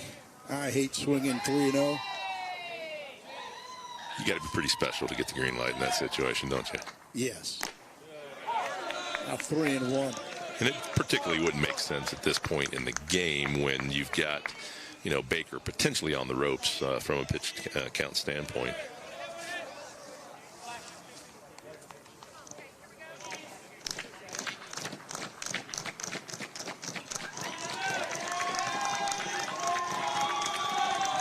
Running at second in a 1-1 game, and now that plugs up the hole at first and second now for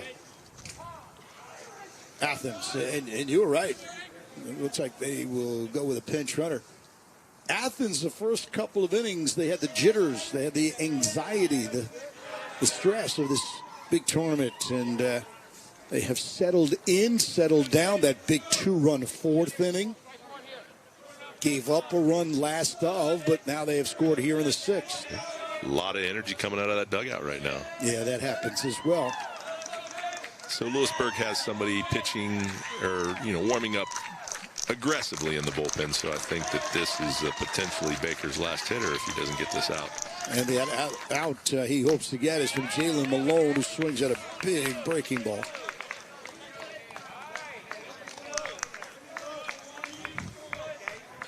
Malone very busy out in left field.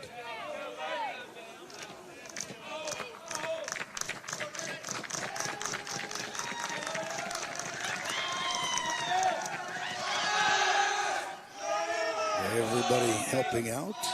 They get back. Malone, a left fielder who can also come in and pitch.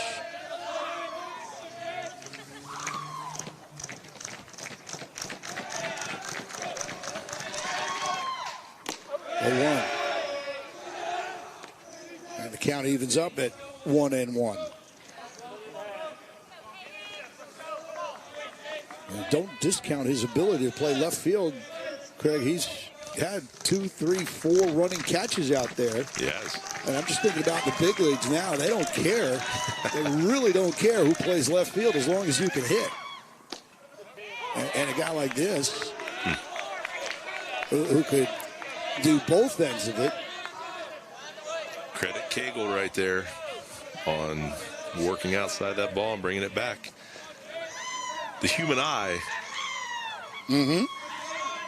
doesn't focus fast enough for you to actually see the ball at the plate. Most people are under that misconception. Ted Williams said, I can see the ball hit the bat. Well, that's actually been proven to not be true.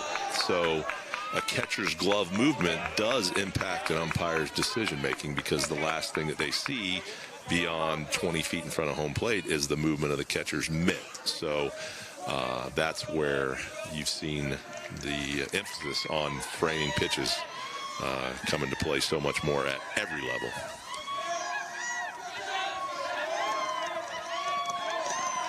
Outfield is shallow, but it doesn't matter. A curveball.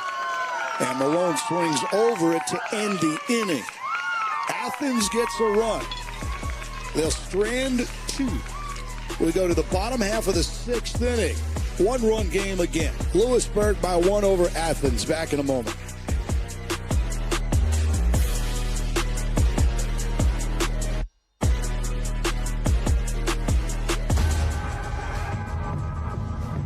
Oh, yeah. Been waiting for this one.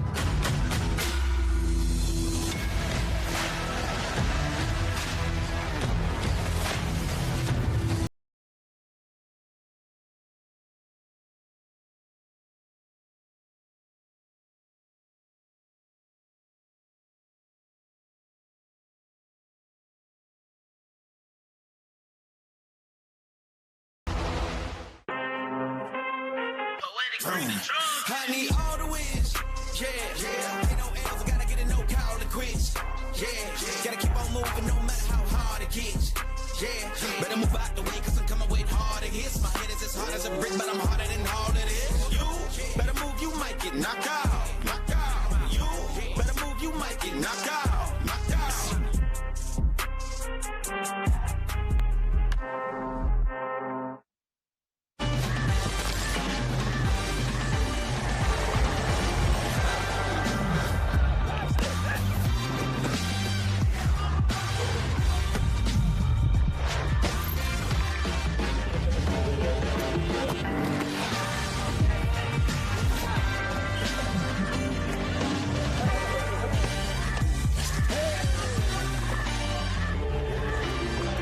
Drink, launch, hydrate. Win the moment.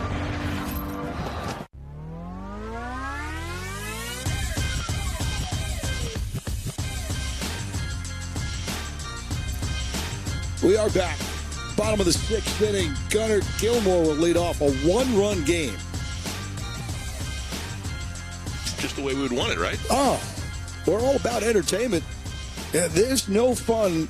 I know you have maybe a better meal after an 11-0 victory, but from a broadcast standpoint, there's nobody, whether you win it or lose it. But we have had a very entertaining, close one down to the stretch as we go to the last of the sixth inning. Lewisburg Patriots out of Olive Branch, Mississippi. They have a one-run lead as they try to add on here in the home half of the sixth. A walk and a pop-up for Gilmore. Air Force commit.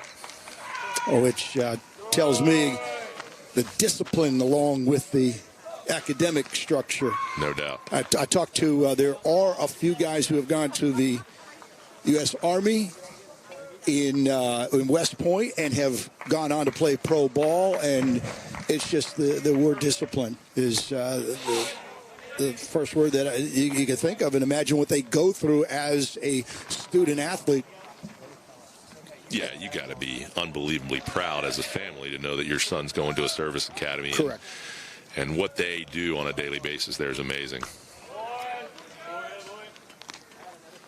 Going to serve our nation.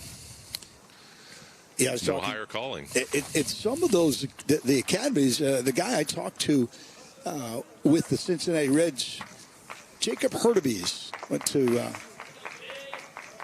United States Army Academy in West Point, and it was telling me he was so lightly recruited coming out of high school in Ohio. And so that was one of the few offers. He took it. He made himself one of the best players. And now a prospect, an outfield prospect in the Reds organization. And you do have to, the rules have changed quite often, but you do have to serve once he is done playing. Okay.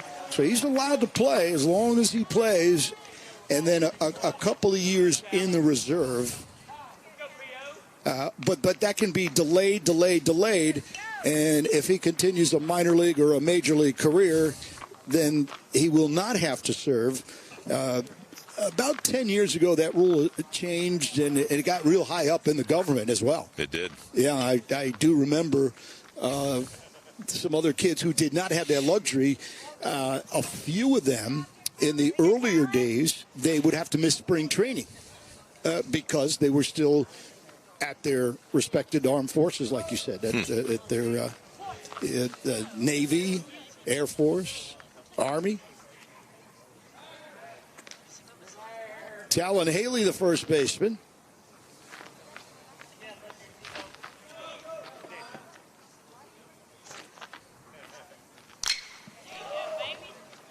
Out towards Miller in center. A lot of room out there at Hoover, Matt. Miller makes it look easy. Just another hard barrel from Talon Haley, though. 25 grad, again, going to be interesting, listed primary as a left-handed pitcher, but the way he's swinging the bat, I'm interested to see if the Commodores and Tim Corbin give him a chance to swing the stick. Stone McKay, the right fielder. Runner goes. It's a breaking ball. Strike. Down to second base. Stolen back for Gunnar Gilmore. Boy, he picked the right pitch, too.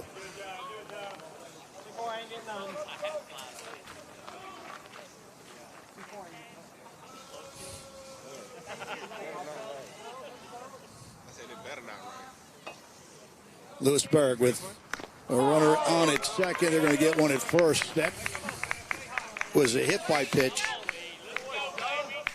Putting 2 on with 1 down in the bottom of the 6th.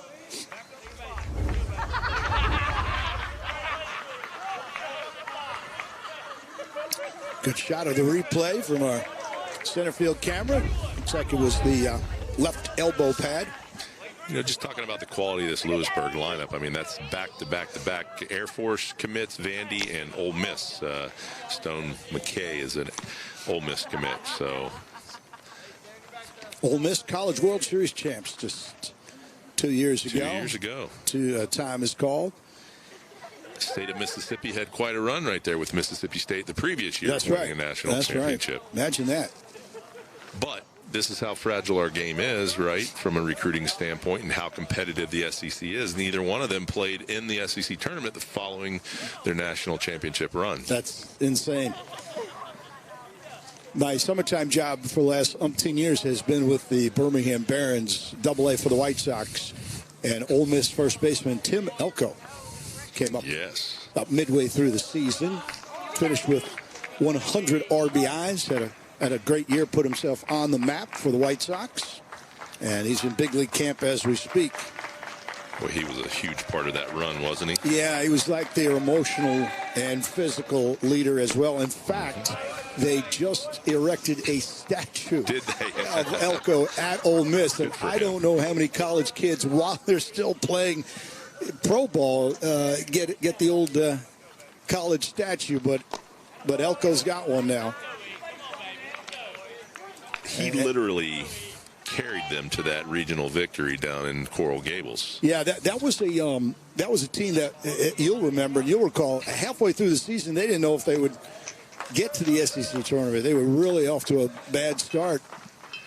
Well, myself and Vinny Servino, we do a lot of college work for Perfect Game, and we actually did not have them in the NCAA tournament in our tournament predictions. Essentially they were the 64th team in, and so much for that.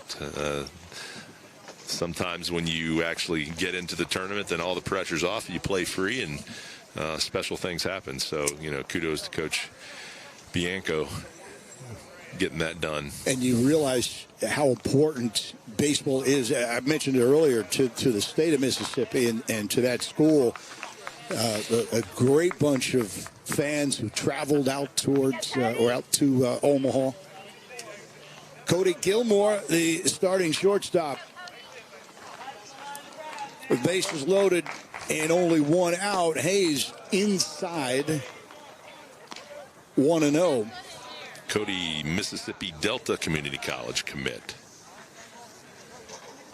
It's 1 out of 3. We've seen that strong arm at defense. A line drive that sinks, gets down in center field. Everybody moves up 90 feet. And just when Athens gets close, Lewisburg comes up with that counterpunch, Craig. The answer back inning, right? And we will look at that again.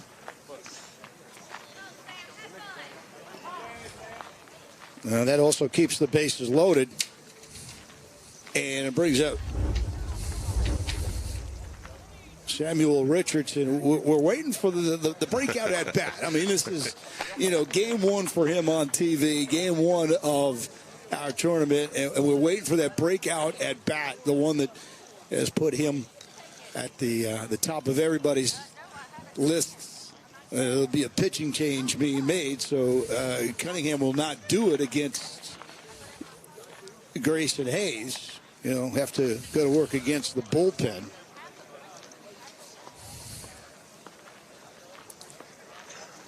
Let's take a look more at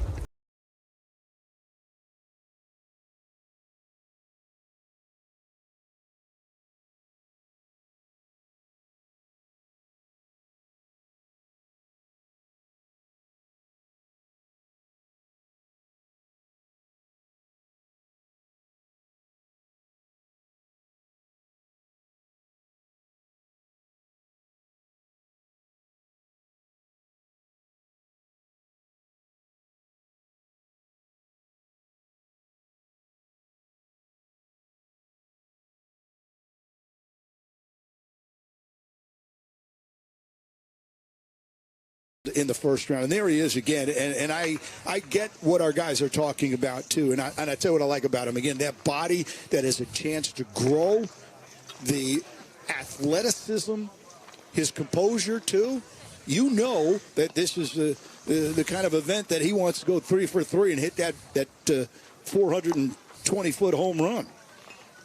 He's got a chance to put it out of reach right here, to be quite honest, with just one out. I mean, if he splits a gap or leaves the yard, it's going to be difficult for Athens to come and back there's Luke from that Vaughn, one. the new pitcher for Athens. He'll be their third pitcher used.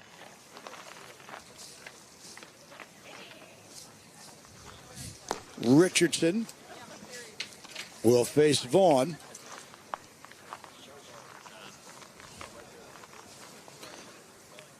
Now, Texas is a place where their baseball players are treated like icons. I've talked to a lot of Texas baseball players in my career, and they are treated almost as equal as a football team. I can't say quite as much, but Texas baseball and their long program, Augie Garrido and company and their national championships, but they have nothing but the finest facilities, nothing but the utmost respect. A lot of D1 teams have great programs, but it doesn't mean on their campus that they're so revered. But Texas baseball, you're up there. You are definitely up there in the pecking order. Line drive, base hit to left. So Richardson goes after the first pitch. Does not try to overdo it. He's got a nice short swing, Craig, doesn't he? He does. And, you know, he showed his intelligence at the plate right there, because he wasn't looking for a fastball. He was sitting soft. That's pretty obvious. He was looking for the off-speed pitch, and he got it. So, obviously, that's huge from a professional standpoint to see that he can handle spin and square it up. 17, 18-year-old. You know, you talk about University of Texas. They did something pretty special last weekend in their 3-game series against Cal Poly. They threw 3 shutouts. Oh, I did not know that, yeah. Meanwhile, Texas A&M leads the nation in team ERA with a 0.76 ERA, outscoring their opponents 80-8 in their first 8 games, I think it was. Austin Hannigan batting. 2 runs are in, 1 out in the inning. And this is the bottom of the 6th, which is like the bottom of the 8th. Is Lewisburg. An extra base hit from complete separation. Lifted. And Malone throws towards home plate, not in time. Sac fly, run batted in.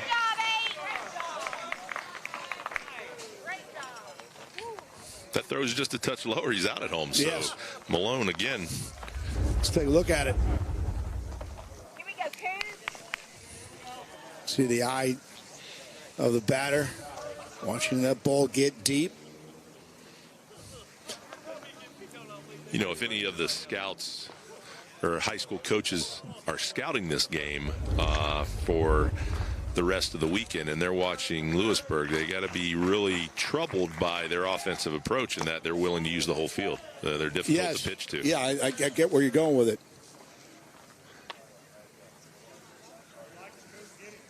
You're going to force teams to pitch in to be able to get them out, and that's a difficult thing to do at any level. 7-3 now. The Patriots, Lewisburg out in front. That's Richardson getting checked back. Gilmore across the diamond. Bennett batting. There goes Richardson, and he picked a good pitch. No throw needed. There was no chance, and so Richardson adds a stolen base. That's his second of the game.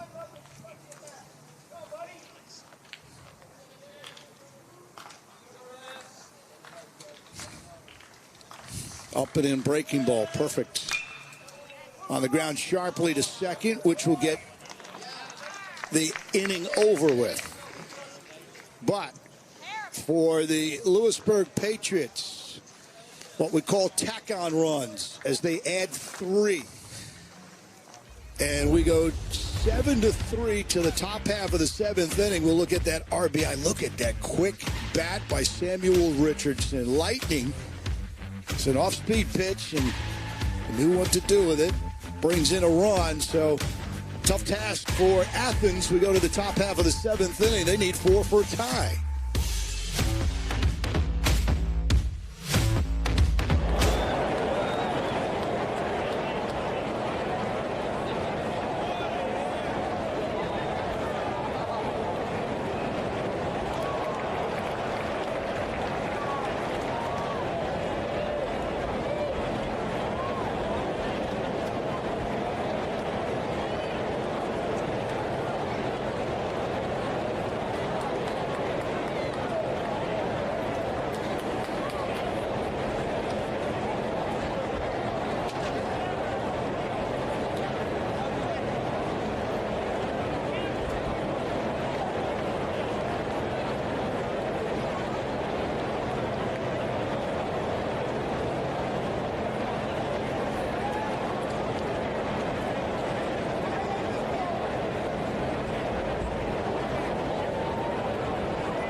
Austin Uptain will lead off here in the top half of the 7th inning as the Golden Eagles trail by 4. Pitching change made by Lewisburg, and there's Matthew Osteen. Say it again. Osteen, this is with a 4-run lead, not a save situation.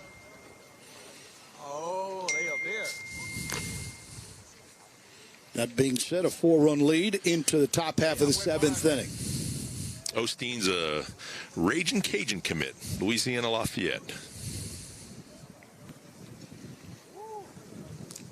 Tons of college baseball in the state of Louisiana. You can go from that long state from east to west to north to south and find yourself a good program. A friend of mine is now covering LSU Tigers for the media. And he said LSU baseball is like covering a rock and roll team. Oh, you know, just like rock stars and superstars and how they're treated. And every game is a major event, maybe a major party down there. Yeah, the one thing the SEC, again, is considered the best conference. And one of the things that they did years ago to make them the best conference is that everyone just kept improving their facilities.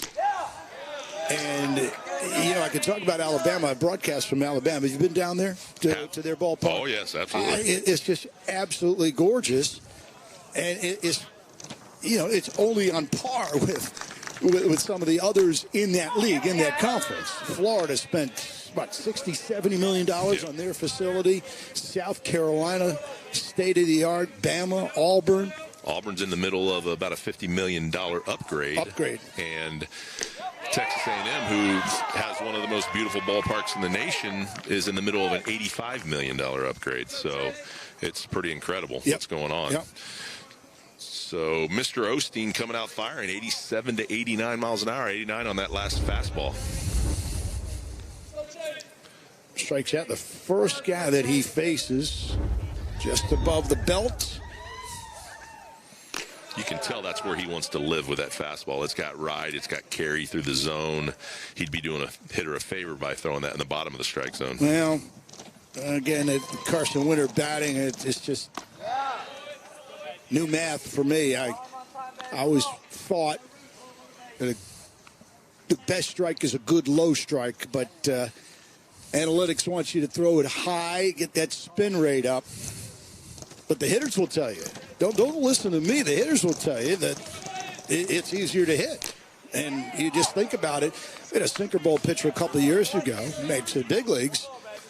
And, not only did you have to hit it, but you had to elevate it as well. You elevate a fastball and you hit it in the chest. These guys are big now, and they're strong. That's right. And you're doing them a favor. That'll be left at third by Richardson as he commits an error.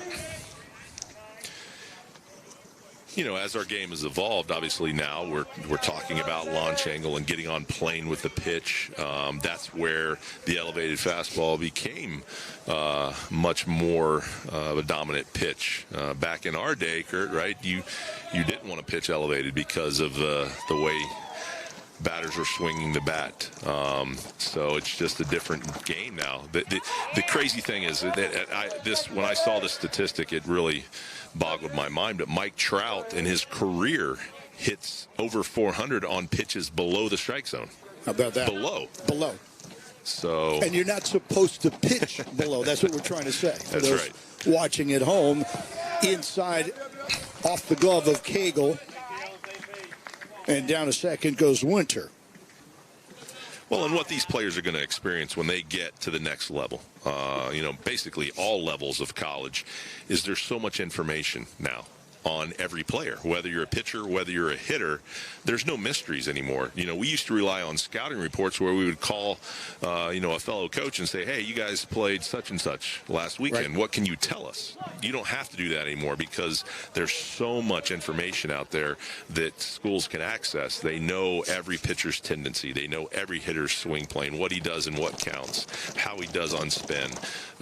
You get spray charts so you know where to shade your infielders and your outfielders, and that's what these guys are going to encounter when they get to the next level.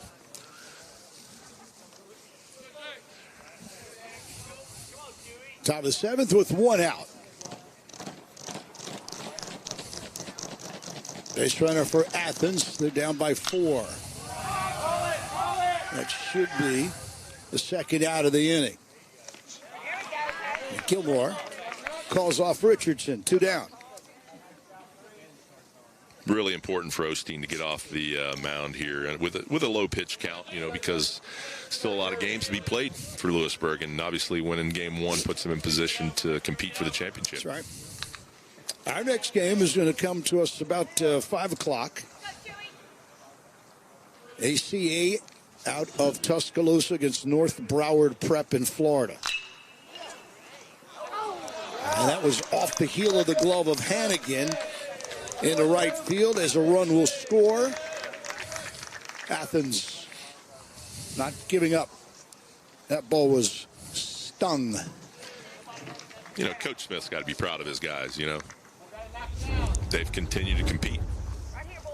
If you would have just looked at this game on paper, based on the lineups, based on the commitments that you see, you would have said maybe that, Lewisburg was, outclasses Athens a little bit. But these guys have absolutely competed great, gotten better as they've gone. I don't know if you realize this, but also in the minor leagues, MLB has told our official scorers if the ball is hit near 101 to 102, maybe even 100 miles an hour off the bat, it doesn't matter if the infielder boots it or not. They're now telling them that goes down as a base hit. And I know you're looking at me like I've got 4 heads. I'm telling you what my OSs have told me. That one's fired past the catcher. I find that a little bit repulsive, quite honestly. I don't disagree. But, I mean, I can get my official scores on the phone, and they have been instructed by the stringers that if a ball is hit somewhere about 101 to 102, maybe 103, and maybe even 100 miles an hour, right at a shortstop or second baseman, the batter is credited for a base hit. Wow. Imagine that. What do you think Brooks Robinson and Ozzie Smith and our best fielders back in the day would have to say about that one. A lot.